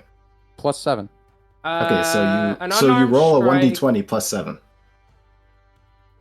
Yeah, so That's that's like your chance to that's hit. yeah. Yeah. My unarmed strike does 0. Yeah, okay, wait. So I just looked it up. Unarmed strike deals 1 plus your strength modifier bludgeoning damage. So you still have and you're always proficient with it. So you still have to roll to hit, but you don't, from my understanding of what I'm reading, for you damage. don't roll a dice for damage. It's just 1 plus whatever your strength modifier is, which I believe because you have 20 strength would be 5? Yeah. Right? So Something he like does that. six damage guarantee as soon as he hits. Something like that. And he can use a bardic inspiration dice to, increase that if he This wants. fucker could have just hit him with an axe. Oh, yeah. Yeah. They still gotta roll for. Yeah, you still gotta Yeah, roll so 2 rolling hit. Blood on his hands. Roll a 1d20. Yeah, d20. Mhm. God damn, I rolled a 3. Tragic. Fuck. Oh, So Dude, Well, I'm did you getting roll it on the crazy. website? Yeah. Does it show you like what you actually rolled? Well, I'm on doubt a it. separate. Plus blood. I'm on a separate roll. are you just on It's just a dice 3. rolling website? Yeah. Oh, the I- Beyond You do it on Beyond has yeah. some. Yeah. D&D Beyond Do it has on D&D dice. Beyond. It might work better. On your like character sheet at the end, you like in the bottom. Because this left, is the have first it encounter, diced. I'm giving so much leeway. Yeah, sure. Use the other But he's website. missing. He is missing. He missed. That is Like- true. I mean, he could use Bardic Inspiration though for 1d6. Oh, true. He could. Yeah. If he rolled a 3, even if he used Bardic Inspiration, he would not hit. Well, it would be plus his strength. Oh yeah, it'd be three. or whatever. It'd be 8. 8 plus 1d6. Yeah. Okay. Well, Because because it was 3 and then plus 5 from his plus strength. 5 for his strength, and Oh, then he could I got it. use the 1d6 if he wanted. It might be more than plus 5 actually. It's plus 7 because he's proficient in it. That put him at 10. 10. 10 plus 1d6. Plus Okay. 1d6. Yeah. If again. Yeah, We're hitting 'cause- this punch. That's I like mean, one I punch missed range, with, like a winding it 14, up. so I mean, Yeah, you do miss with the 14. Yeah. what is John Goblin's AC, bro? Fuck. All right. You guys will know what you're looking at better than I do. So, if you press you see the plus 7 on unarmed strike? Yeah. Yeah, press it. Oh, Well, that's a lot more. Oh my god. What do you roll? that makes He rolled a 16 plus 16. 7. Okay, so you swung at Goblin number 3, who I have dubbed Forest Goblin, because the Vietnam jokes made me think of this. And Forest Goblin, he's a smaller guy. His legs don't run right. He had to wear braces as a child. You're So- bullying a nerd. Big 7. How tall are you, Bjorn? 6'9" or 6'10", So, you- 6'8". what did somewhere you there, say you 300 rolled? pounds. You were like triple his size. Are we going off of the one on the website or Yeah. the one I originally rolled? The one off the website, Uh, we'll use that. 16 plus 7. Okay, so you definitely hit. What is the damage? 6? 6. And then if you wanted, you could add the dice. Yeah, wait, yeah, fuck it, we'll add the dice. Does that go for Does that attack? add, does that add I don't damage? think. I don't Yeah, think. attack. Yeah. No. Does it? I Attack thought- rolls are like your. Attack rolls are a chance to hit, not damage dice. Yeah. Oh, hold on. I say Bardic Inspiration should only increase your odds to hit, Yeah, not okay. the damage Wait a itself. minute, the creature can add this to the ability check, attack roll, or saving throw. This can be added after seeing a roll, but before Yeah, knowing so the outcome. attack roll is the d20 that you roll to Oh. see if you hit. That'd be Oh, really okay. funny if it added to the attack roll. You just get Got like it, okay. juiced up on a song. My bad. It's Wonderwall again. Yeah, Wonderwall. That's the Is that only one I know. Thunderstruck? It triggers instant fucking barbaric rage just hearing it. And you said how much damage? 6. 6. 6 Bludgeoning. damage. 6 bludgeoning. So you full haymaker of a punch at poor Forest Goblin. He never saw it coming, and you just block him right in the head, Bjorn. I mean, you're twice this man's size. It's like Conquest swinging at Oliver, just full, just smackdown. You could use his third leg if you wanted to.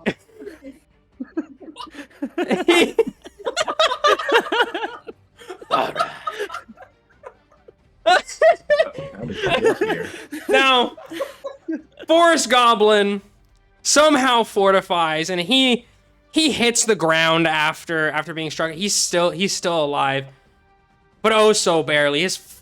His face bloodied up from this punch from King Kong, essentially, to the Goblin equivalent.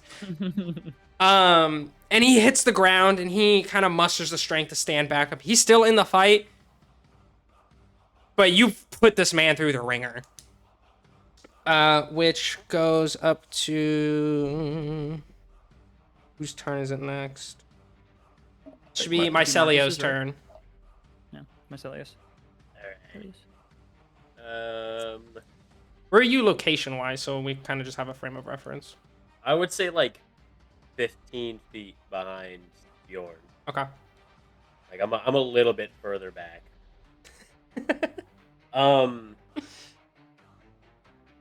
Can I cast Minor Illusion to look like Bjorn?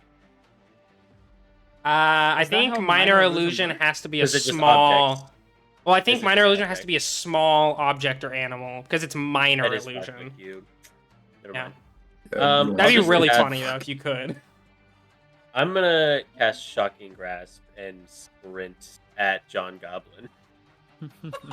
This poor guy. Fuck you, Poor Lucas. guy. All right, roll to hit.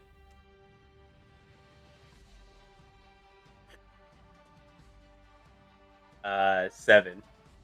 Oh, You reach towards John Goblin as lightning courses up your arms, and you just whiff past him. I mean, John Goblin he's entered the flow state and dodging today. Dude, Like this motherfucker Muhammad Ali. he's just sitting there. He's just doing this. but he's also crying because of my insult. Tears in his eyes, Yeah, just he's weaving. I feel like that's like a fee for him, no? But you miss your shocking grasp. You just go right by him.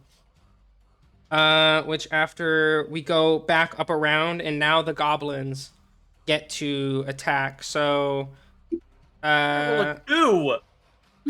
Bjorn, you were on the left side with goblins 1 through 3, correct? Yeah. Okay. He might be the only one over there. Well, no. Baden's So- there too. I'm like kind of. So Goblin 1 gets to go. Gets to No, I gets was his next to first you. turn. You were next to. with you. You were next to Bjorn or Lucian. Yeah, I think Bjorn.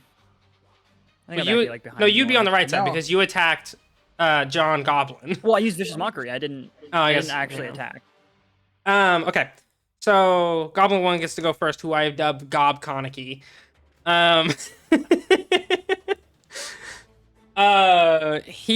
It's just He's just suspicious. He is going to attack Bjorn with his scimitar. Describe that weapon for me. Yeah, what is that? Scimitar is a long, like curved sword. Oh, okay. Oh, Yeah. I think one of them But it's- but desert it's- blades, but, but it's like not as crazy. Yeah, but it's like thicker. It's not like a katana like curved. It's like Like it's- a cutlass, but Yeah, it literally like Yeah. yeah, kind of.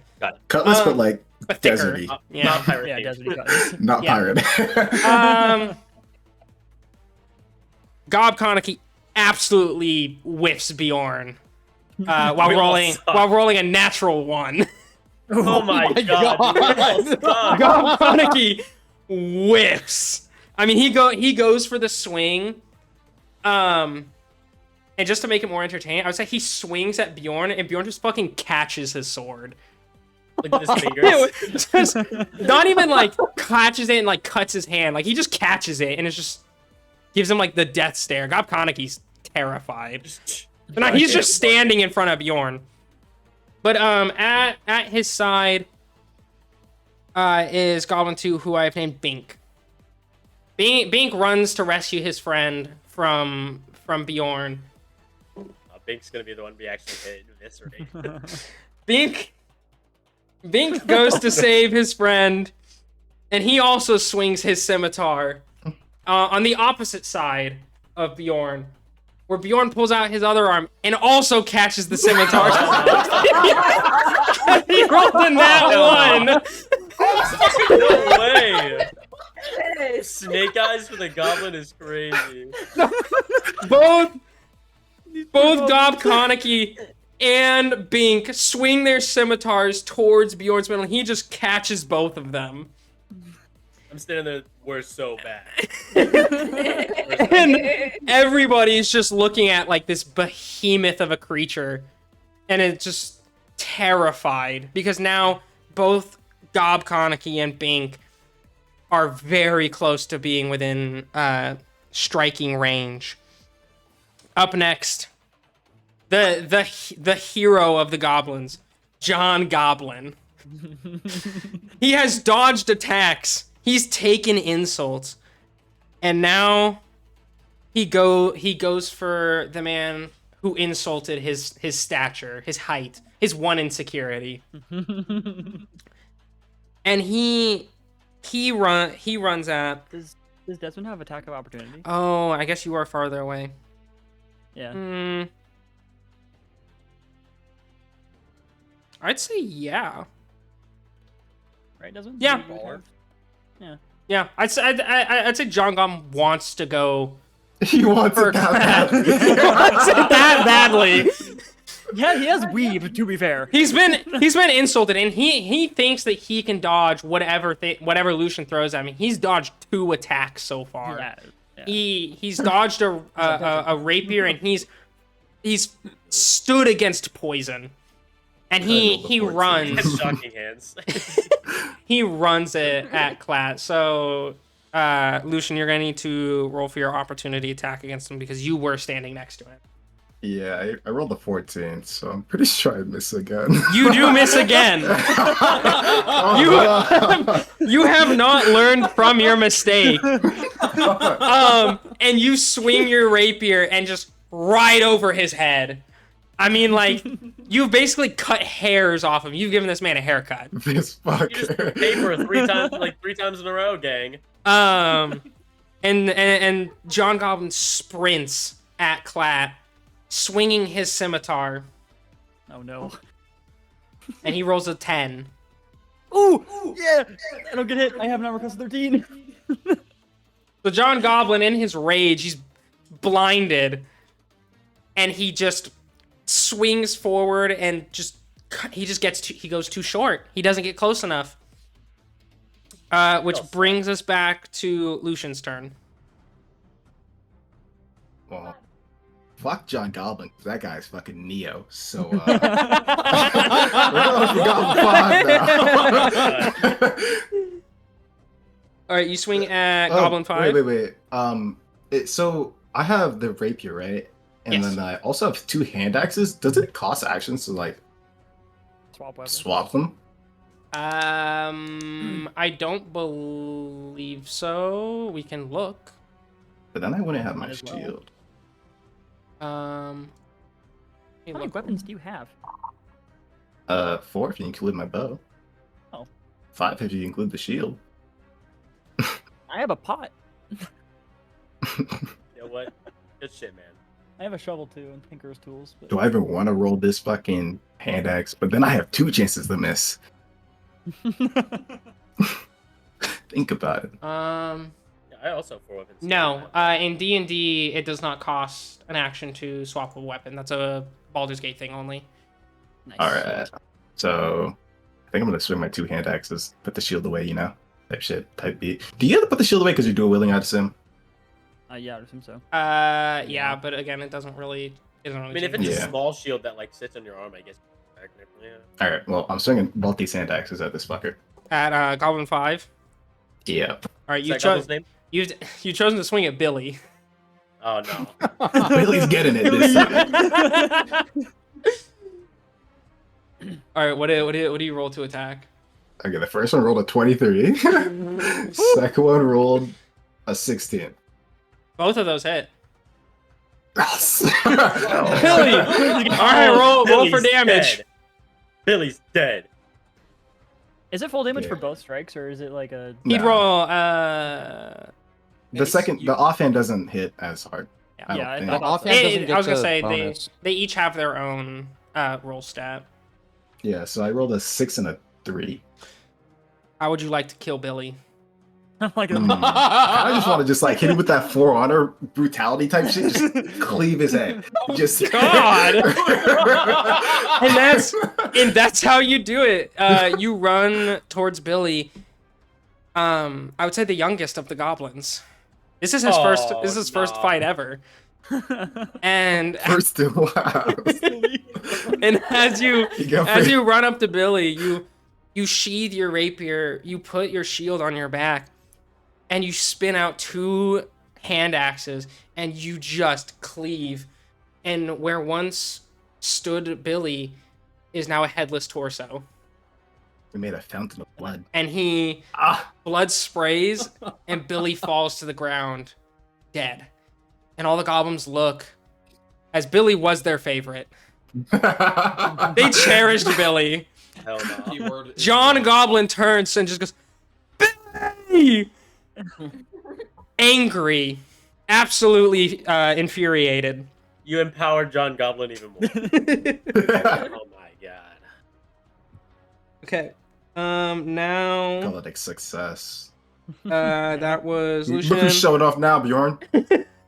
Bro, I am so excited to get to my turn. I am. Just wait until he doesn't miss.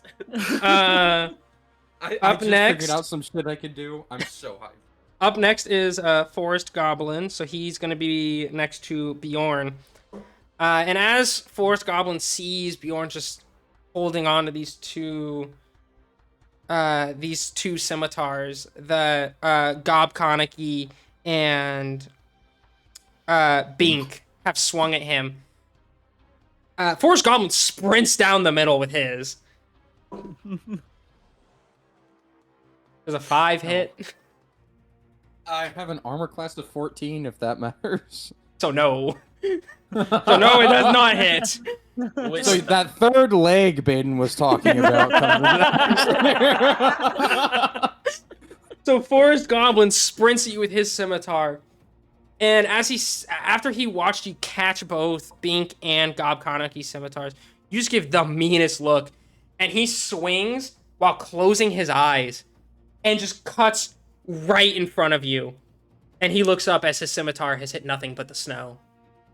So now all 3 goblins have missed on Bjorn, and everybody is starting to be glad that they brought this behemoth of an orc on this adventure. Up next is Clat. Okay.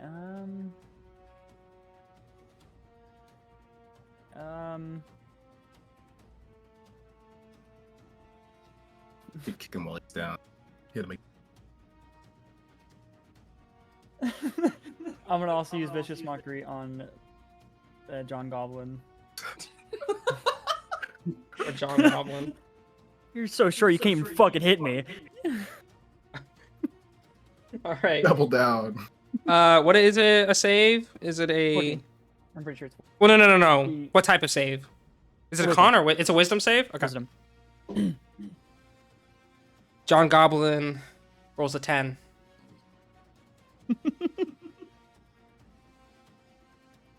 I rolled a 2. God damn it, he's not dead. Goblin 6. Yeah, you rolled a 2. Yeah, I rolled a 2. Yeah. John on Goblin his last takes legs, bro. takes this insult, and blood spurts from his nose as like his headache is getting worse. Like whatever you're saying to him is getting into his head and like causing physical damage, and he's confused, and he kind of wipes his hand and he sees the blood, and most of his energy has just been sapped away. He's almost mentally defeated at this point. Insult after insult. But he chooses to go on. And then after Clat is Goblin 4, who I've named Goink. Boink. Goink. And he's gonna go after Lucian. He trusts John Goblin to handle Clat, and he goes after Lucian, and with a and as he swings his scimitar at Lucian, I think these dice are loaded. I rolled another nat 1. Oh my god! Dude.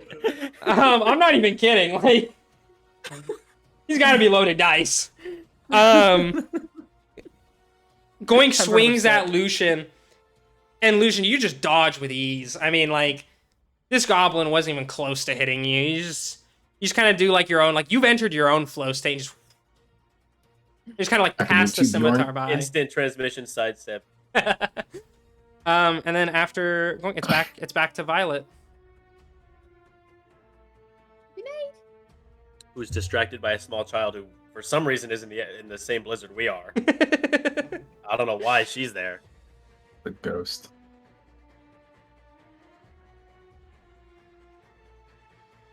I'm gonna run up behind John Goblin and attempt to jump and bite his throat. God, okay. Roll. We're going for Roll. John Goblin has to die. it. Which one do I roll? You roll d20, and if you have a modifier, then you'll add that. Oh, I rolled a 1. Oh. Yep. Pounder. All of our dice are low. You Including the digital. you leap up at John Goblin, and he's dodged attack after attack, taking insult after insult. And as you jump at him, he just pushes you aside over into the snow as you land into the powder. John Goblin, anger at the loss of his friend, is fighting for his life. I hope you guys know, John Goblin has dodged every physical attack. Yeah. Bjorn's up after He's catching only two mentally scimitars. weak. He is only mentally weak. It's because his short all right. stature. You have three So- goblins standing in front of you. One of which you Yeah, one of socked which- in the mouth last time. I have an idea. So I learned so since I am proficient in 2-weapon fighting, can I use my bonus action to hit another target, or do I have to use it both on the same target? You can use it on two different targets. If you Okay. have a second attack for a bonus action, yeah, you can use it on two different targets. Just to miss both on Oh. John. You just kind of had to Alright. you had to roll them like one at a time if that's like the plan. I think though. Yeah, Y- you have to and you have to then The roll. second attack doesn't get the add-on Yeah. as well. Yeah. So you roll for your Okay. first attack, pick your target. Because they're all surrounding you, you don't have to move and risk an attack of opportunity because they're literally like, you just have three goblins standing in front of Yeah. you. Mm-hmm. So I throw their fucking whatever they're called. What are we calling them? Sapiers? Scimitars. Scimitars out of my hands. I pull my axes out, and I first attack the goblin on the right with my hand axe. Okay, so you're swinging at Gob Koniki. So I rolled a 19. That most certainly hits. That Yep. definitely hits. Definitely hits. And Our AC is then 15. I rolled a 6 for damage. Okay. You like Blue tormenting these helmet, people, one huh? Yeah. You swing your axe and it you just got him right in the side, and with a scream he stumbles back. One arm just goes limp. And now he's left to hold his scimitar with one hand. And now I'll take the left hand and I'll attack the one on the left. Goddamn. I foresee poor things coming to Bink. Oh, I rolled a 9. That does not hit. After Well, you have bardic inspiration still. I Oh don't know if that shit! did anyways. It Wouldn't you get could 15? hit. I don't. Oh, You needed to roll a 6. if you you need to. I don't. Yeah. then never mind. I'll pass. Yeah.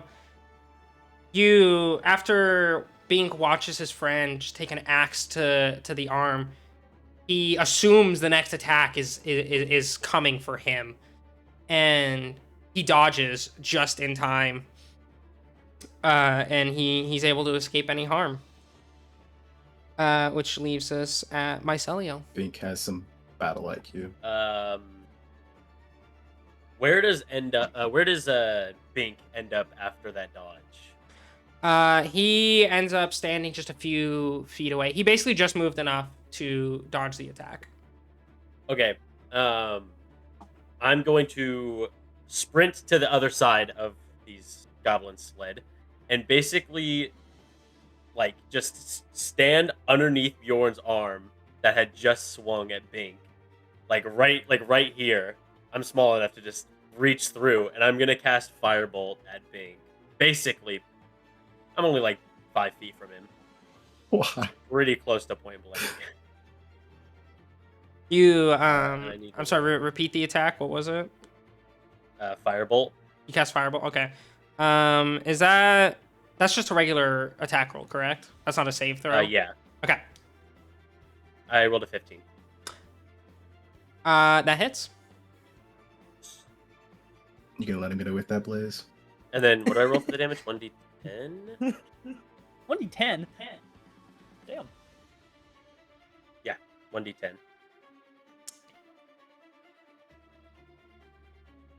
Which is a 3. Oh, I just remember that John. The fucking goblin that's close to me has a. Okay. Dawn Goblin. Or do I add my plus the 5 to that? goblin. I don't yet. John Goblin has Nah, disadvantage. I don't think so Not with to the damage cantrips. roll. No. Yeah.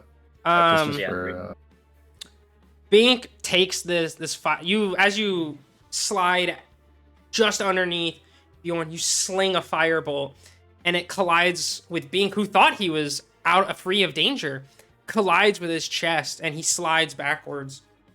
And he is afraid. His armor his leather armor is burnt, and he's hurting. Which brings us back up to Gob Koniki, who stands on the right side of Bjorn. Gob Koniki, after taking a swing from Bjorn, he's hurting. He's gonna just swing up his other arm, just praying at this point if he can catch Bjorn. He cannot.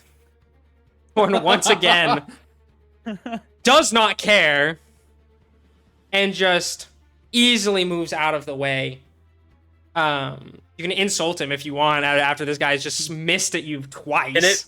Can it be like the one scene where Mahito tries to cut Nanami and it does nothing? He doesn't dodge it, it just doesn't affect it. You know what? That's better. I like that. Just slides up him and he's swings. like, bitch, that didn't even feel He that. swings, but because his right arm was the one that was cut, because you swung, yeah, it would hit his opposite arm.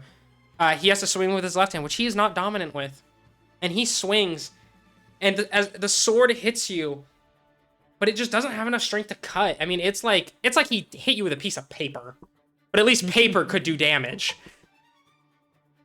And he just looks at you, knowing his life will surely end soon. Up next is Bink, and Bink is going to use his action. Actually, he's going to use it as a bonus action, because goblins have nimble escape, where they can disengage and hide as a bonus action. And he's going to sprint behind the wagon, and he's gonna scream to. Oh no! He's gonna scream to the tower. He pulls out his horn, and you just hear, and you see the silhouettes turn. The goblin boss has been notified, and you just hear Bink yell, "Isabai, help!" And now 3 more goblins have been added to the combat further away. Which now I need to roll for them and add them to the Alright, Bjorn, no more joking around. Alright, kill the motherfucking goblins. Dude, we've gone through like fucking 30 turns and killed 1 goblin. He sucks. It's because John Goblin just fucking matrixed everything, bro. He's avoided like 4 attacks. The only thing he gets hit is insult. He also has disadvantage on his attack throw because of Vicious Mockery. It doesn't matter. He's the best to Not ever for do me. it. Not for me. I'm right next to him. He's the best to ever do it. Bro had to be nerfed due to height. If he was regular height, he James. You know that Berserker finisher in For Honor where he fucking puts the axe in him and then he kicks his ass off? That's literally what I was fucking imagining. Okay. Well, what I was imagining is, you know, the shinobi one where he takes bolt and fucking Yeah, just that shit stuff. And now with his action, Bink is going to pull out his short bow and take a shot at Bjorn.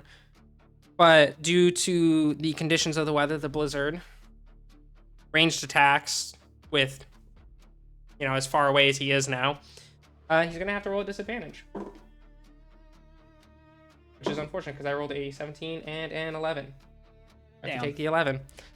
He pulls out his short bow and he fires at Bjorn and just right over his shoulder. These Which goblins fucking suck. it's in a blizzard, big okay? ass It's in a blizzard. We suck. And yeah, also you guys have killed one. Three of them Toying were at with my 1 HP. food. And up Yeah, next, he is, bro. He left 2 of them at 1. Bro purposely said, yeah, the one that's on the ground that's like literally head blown off trauma. I'm not gonna swing at him. and now Yeah. we come back to the man, the myth, the one they tell stories of, John Goblin. And he swings at Clat again with his scimitar.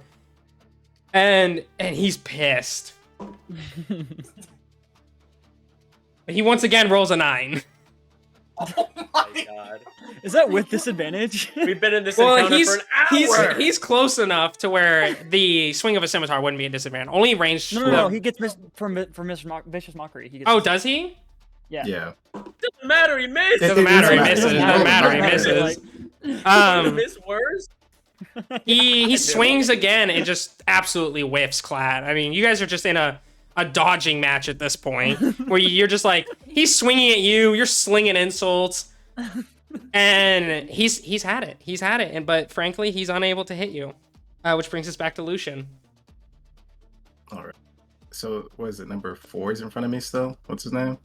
You have, number. You have attack. You have 4 in front of you. Yeah, because you killed 5 last time. Mhm. So yeah, yes, it'd be you 4. can either There's go 3s after for 4 or John Goblin. Leave John Goblin to So me. you have Goink or John Goblin. Did you say leave John Goblin? He's gonna insult him to death. Yes. He's dodged every physical attack. All right, I'm gonna put my hand axes away and Mhm. pull out my rapier and shield again, Okay, and I'm just gonna fucking go put Goink. it through his chest. All right. Oh yeah, that's definitely going through his chest. 24. God damn. Fuck. All right, roll for damage. Just a roll of 1. Just a Dude, roll. I rolled a 2, but it's a 7, so Let's go. You rolled how much? 7 damage. Yeah, just like you said, you send your rapier straight through this guy's chest, and he 2 kills. he Look at that, Bjorn. He spits out. Bjorn's toying with them. Okay. I got first blood though. It don't matter. He spits out blood as your sword pierces straight through him, straight through his heart, and he just coughs up blood. And as you retract your sword, he falls over dead. So you have 2 kills under your belt. Can I also move Motherfucker, closer lightning to flash that? Asuna? What was that? Like that That is not your the one that blew the shoulder. horn, the one with the short bow? Behind Bink. the wagon. That's big. Yeah, you think I can move closer to him too? Yeah, absolutely. Isn't he, Sprint like- towards him. Realistically, you guys are on like Oh, just no. 2 opposite ends of a cart. Yeah. And he ran towards like the front of the cart, so he's actually like within sight now. I'm gonna get your ass. Yeah, you can absolutely sprint after Bink. So now you are just in front of Bink. Thank After God we picked up Desmond. Thank God we picked up Lucius, guys. He Bjorn's quit- still just fucking around. Bjorn's warming up, okay? Yeah. He's farming aura. Don't worry about it. Up next Call me. is Forest Goblin, the goblin that literally stands at your feet. The one that you punched in the face initially, essentially like just broke bones in his jaw. And he's gonna, after his sword hit the snow, he's gonna swing back at you again to see. Does a 10 hit? 14 armor class. Tragic. No. You've got Forest Goblin like trembling in his boots. These fuckers are quaking. I mean, in all fairness, wouldn't you? Yeah. This guy- So the heathen comes he up, swings- smashes your boy, catches 2 scimitars. He looks up and he's just the shit, and he just misses again. Which brings us back to Bjorn's- Clat. I again cast vicious mockery on John Goblin, and I just say, Just die already. Just Just Just- fearing. Desmond. Kill Bjorn's just Khabib. I'm gonna smash your boy. It's the actual John. fucking dead. John Goblin for his saving throw rolled a dirty 1. Oh hell no. Oh hell no. John Goblin. He can only be hit by it. Wait, John Goblin rolled 3 ones. I think. 2 naturals, 1 dirty, I do believe. Oh my. And I Because- roll 1 damage. All you Oh, need. hell. How would Oh, you how would yeah. you like to kill John Goblin? No, I just say just die, and he just falls over. And with that, just blood pours from his from basically every orifice in his face, and he can no longer stand. He just falls forward, face down in the snow. The legend that is John Goblin is no more. Insulted to death by a bard. Should have walked up to that motherfucker. So Baden What's just wrong gave him with fucking tuberculosis. Is what I'm hearing. Basically, he caused a brain hemorrhage with his insults. Like, I mean, you basically, because vicious mockery is psychic damage, isn't it? Mm-hmm. Yeah. You've basically just crushed his Yes, I can skull with your words, and he just Poor John Goblin. just spits it, like blood just pours out of his face, and he just collapses into the snow. John Goblin is no more. That's 3 of them. Which brings us to Violet. Go help Bjorn. You're next to me. Go help. Help. Or just, Yeah. or don't spoil this fun. Help. Never mind. Fuck it. What do you mean help? Just want to point out we rolled for initiative 57 minutes ago. Did we really? That's really funny. 57 minutes of fun. Okay. Yeah, how long did you guys want to go? Because it's almost 8:30. For wait. here it's No. it's 6:30. I will say the combat. You were 2 goblins down and 2 of them are borderline dead. You guys are pretty much. You don't have to kill all of them for the combat to end. I will say. Oh, 3 goblins. The 3 goblins. Oh yeah, because John Goblin's dead. You don't need to kill all of them for the combat to end. I'll say that. Who? So- No. No, we don't. Isn't there 3 more? Yours just like. Yeah, there's 3 more on the This- way. This Yeah, right. stupid Yeah, fucking yeah. elf isn't gonna outkill me in this combat. Okay. Violet is next. So you're next to me, and Bjorn's on the right side with the 3 goblins who are No, I'm on the left side. or left side, whatever. Yeah. With He the pointed to the left and so to right. fuck. He's dyslexic. It shows. With I'm blanking on Yeah. the name. So the ones that are left alive are over next to Bjorn. Yeah. So there's currently Well, and then there's currently 2 next to Bjorn. That'd be Gob Koniki and Forest Goblin. And then there's one at the head of the Excellent. wagon, which is Bink. Then there are 2 goblins inside the actual structure that are taking when it's their turn because they both shit rolled. Will be taking basically pot shots at you guys while the goblin leader Izobai stands atop the tower. Okay, so I will run over to Bink and attempt to scratch Okay. his face. It's just a 20, right? Yeah. At 10. You once again you lunge at a goblin, but just fly right past him. you're going for it, but they're just Poor hand-eye coordination translates. yeah. It turns out Violet had glasses in her human form, and they didn't swap over. just blind now. But yeah, you miss. So we're back to Bjorn.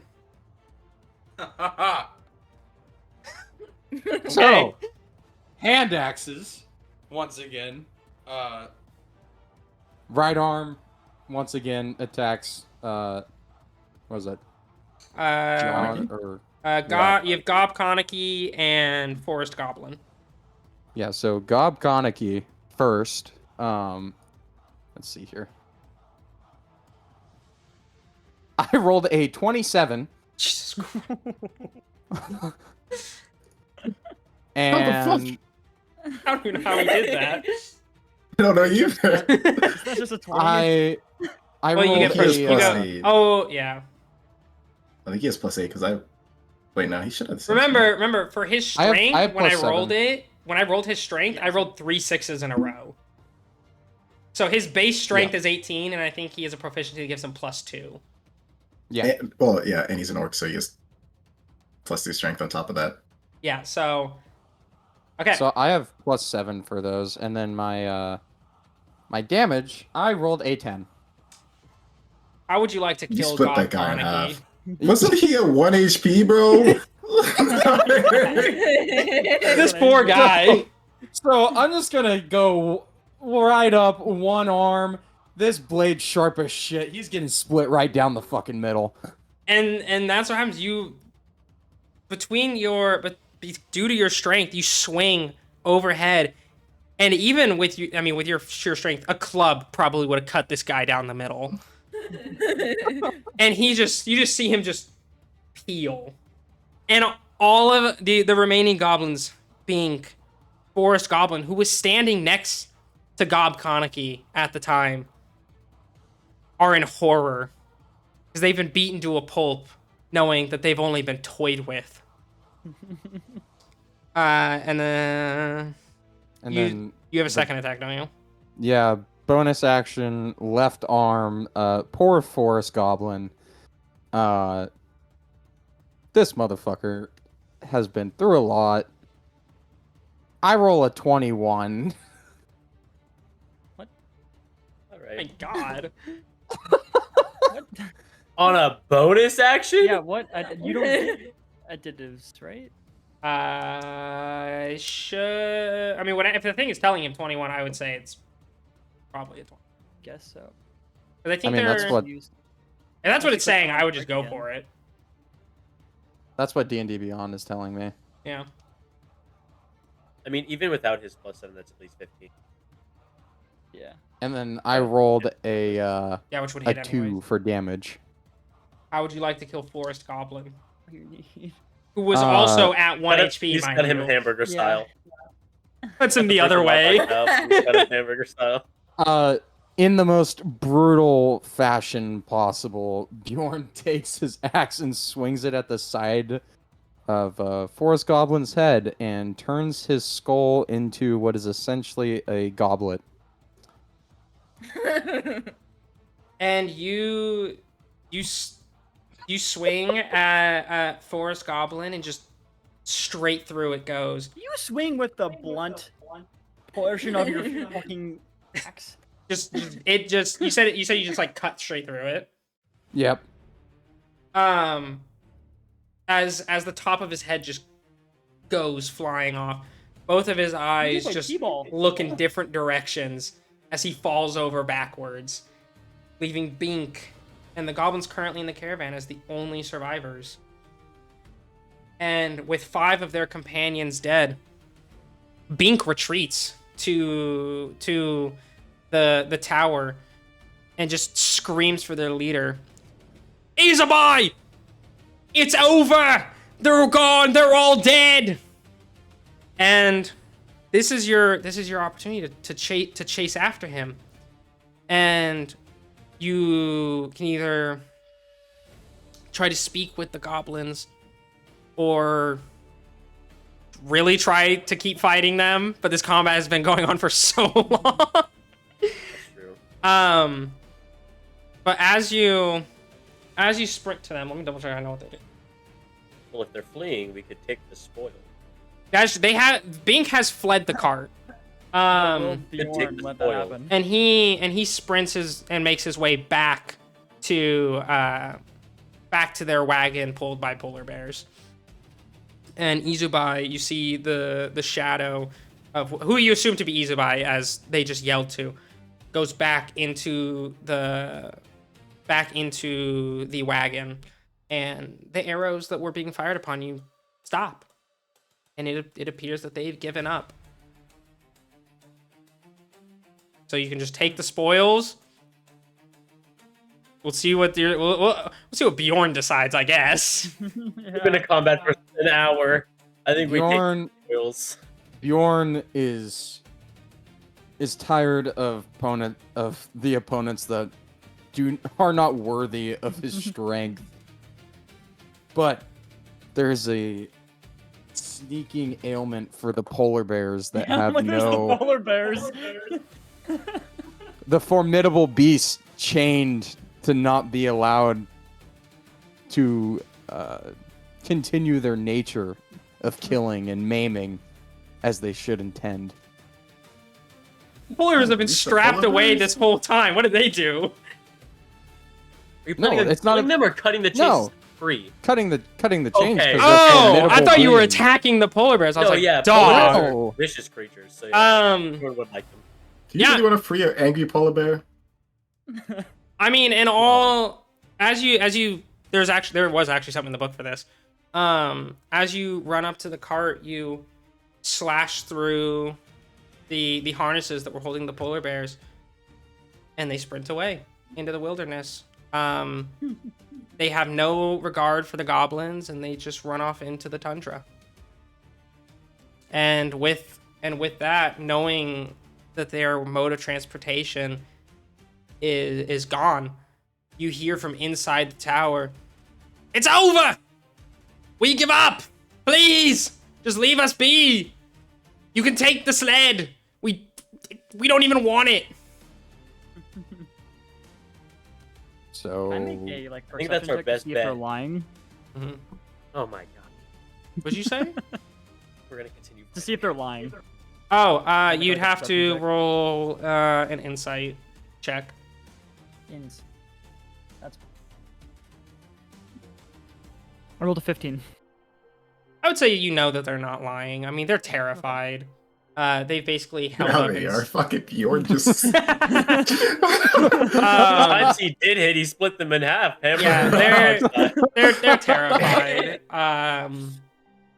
They've essentially given up. If you were to try and enter this, the wagon that they've held up inside, there's no telling what they would do, due to their situation that they know that they cannot come back from. Okay. Can I yell into the cart? Give us the hawk, or else we will charge in. The hawk. Oh yeah. Why they wanted the Alex hawk? still wants the hawk. The bird. Oh, you want to kill it? Violet wanted it for food. Hold on. Hawk's yummy. Snail, bugs my headset. Whoops. And that'd He be can't hear us. a- Everybody insult him. Kill, please. I'm invading. I'm gonna go piss, but I'm still listening. There we go. Would that be a persuasion or intimidation? Yeah. I mean, you are they hand forward the hawk. It's No. the hawk They're just terrified. Blinking in their boots. yeah you hand forward the hawk, and the hawk already dead or or alive. Violet, would you like to kill the hawk? They hand out a hawk, its wings strapped, because if they threw it through the door, still alive, it would have flown away. So they just wrap up the wings and throw it out, and it becomes a nice, tasty snack for the fox. Sounds like a job well done. Yeah. Yeah. Was it? Oh, my persuasion check would have been nuts. So, Bjorn grabs all the straps to the fucking sled and starts Thank walking. God you're planning on pulling it. Yeah, and you begin to make your way back to. I'm gonna sit down on the Brinchander. sled. You just I'm Bjorn sitting- doesn't notice. I'm just 10 keeps- times stopping my He just keeps pull. pulling on. And you make your way back. Marcel, you go through the chests and the bags, and you find 300 iron ingots wrapped in thick burlap sacks, tightly secured to the sled with leather straps. This is the prize you've been searching for. Animation. So should we like take some of these and say that someone got lost? Now you evil fuck. How heavy are they? We could pocket some. They are total. It just says 300 iron ingots. Each ingot weighs 2 pounds and is stamped with a foaming mug symbol of the Battlehammer clan.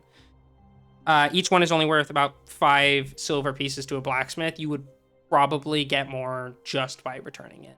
Yeah, I'd say. How much did they put? I don't Well, think I'm it's, saying, like- I don't think it's wise stealing that if it's Hold on, hold on, stamped. hold on. Well, you gotta remember. 50 I- gold. Yeah, they If we said take they were gonna some give and held you. them, They were gonna each give that's you a some- gem that was worth 50 gold pieces. And if I remember right, 100 silver pieces is 1 gold piece. Because I think it's 100 copper equals 1 silver, and 100 silver equals 1 gold. Oh, okay. So They you would, basically got ink packs on these.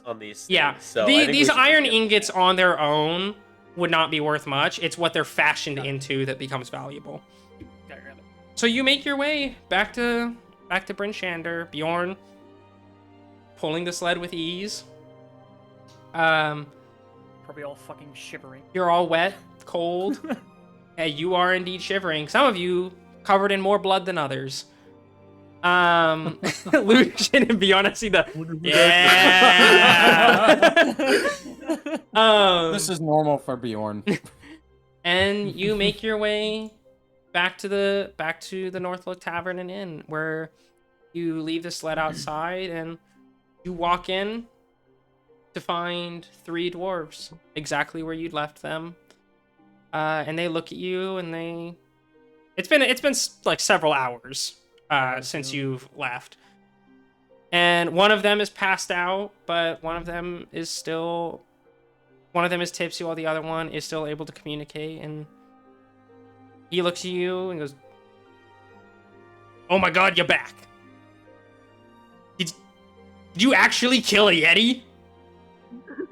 We're just covered in blood. Like, you're drenched in blood at this point. You gotta remember, Fucking frozen over blood. I was gonna say, you gotta remember, you stabbed a dude through the chest. You made a guy's brain explode. You ripped 2 individuals in half. Yeah. Like, you guys are coated in blood. Yeah. And But yeah, the non-warriors are clean. yeah, well, 2 of you are. Oh wait, no. Well, What? technically- the You also fox sprayed missed blood 'cause everything. Weren't you like under Bjorn's I arm? guess I was right next to Bjorn. Yeah. So I got some You would probably blood. blocked Yeah. all that blood anyways, bro. Yeah. Motherfucker's like a wall in front of me. I only caught a little bit. But they see everything's been returned, and they look at you and he honestly shocked. He did not think that you'd be able to return after what he believes you have fought a Yeti. You guys would know to the contrary. And he goes, "A deal's a deal." And he opens a small chest with different colored gems, a red one, a blue one, a purple one. But 6 all together. And he hands one to Bjorn, hand shaking. He hands one to Lucian, one to Mycelio, and 2 to Clat, because they don't know where the fox would keep one. Yeah. And they also, due to your speed, they go, "You've brought us all of our iron. We can make our delivery. At any Black Hammer site, please, you will have 10% off of our wares." Can I use intimidation to get 20? No. Shut the fuck up. Absolutely not. And, Persuasion. and Bjorn's that hand like start itching. I just swat it. and that is the end of your quest. You may. Did you guys take any damage at all? No. They missed that. He went man. He missed damn. like 30 attacks. It was, God like, damn it. it was like 30 attacks that didn't land. Then, I mean, you guys literally slaughtered this group. You Fucking are now back at the inn, and with your spoils of a, not even a war, just a massacre. That is where we end the session. And also, everybody gets to level up. Oh shit. Okay, how do you So- do that in D&D? I have no idea.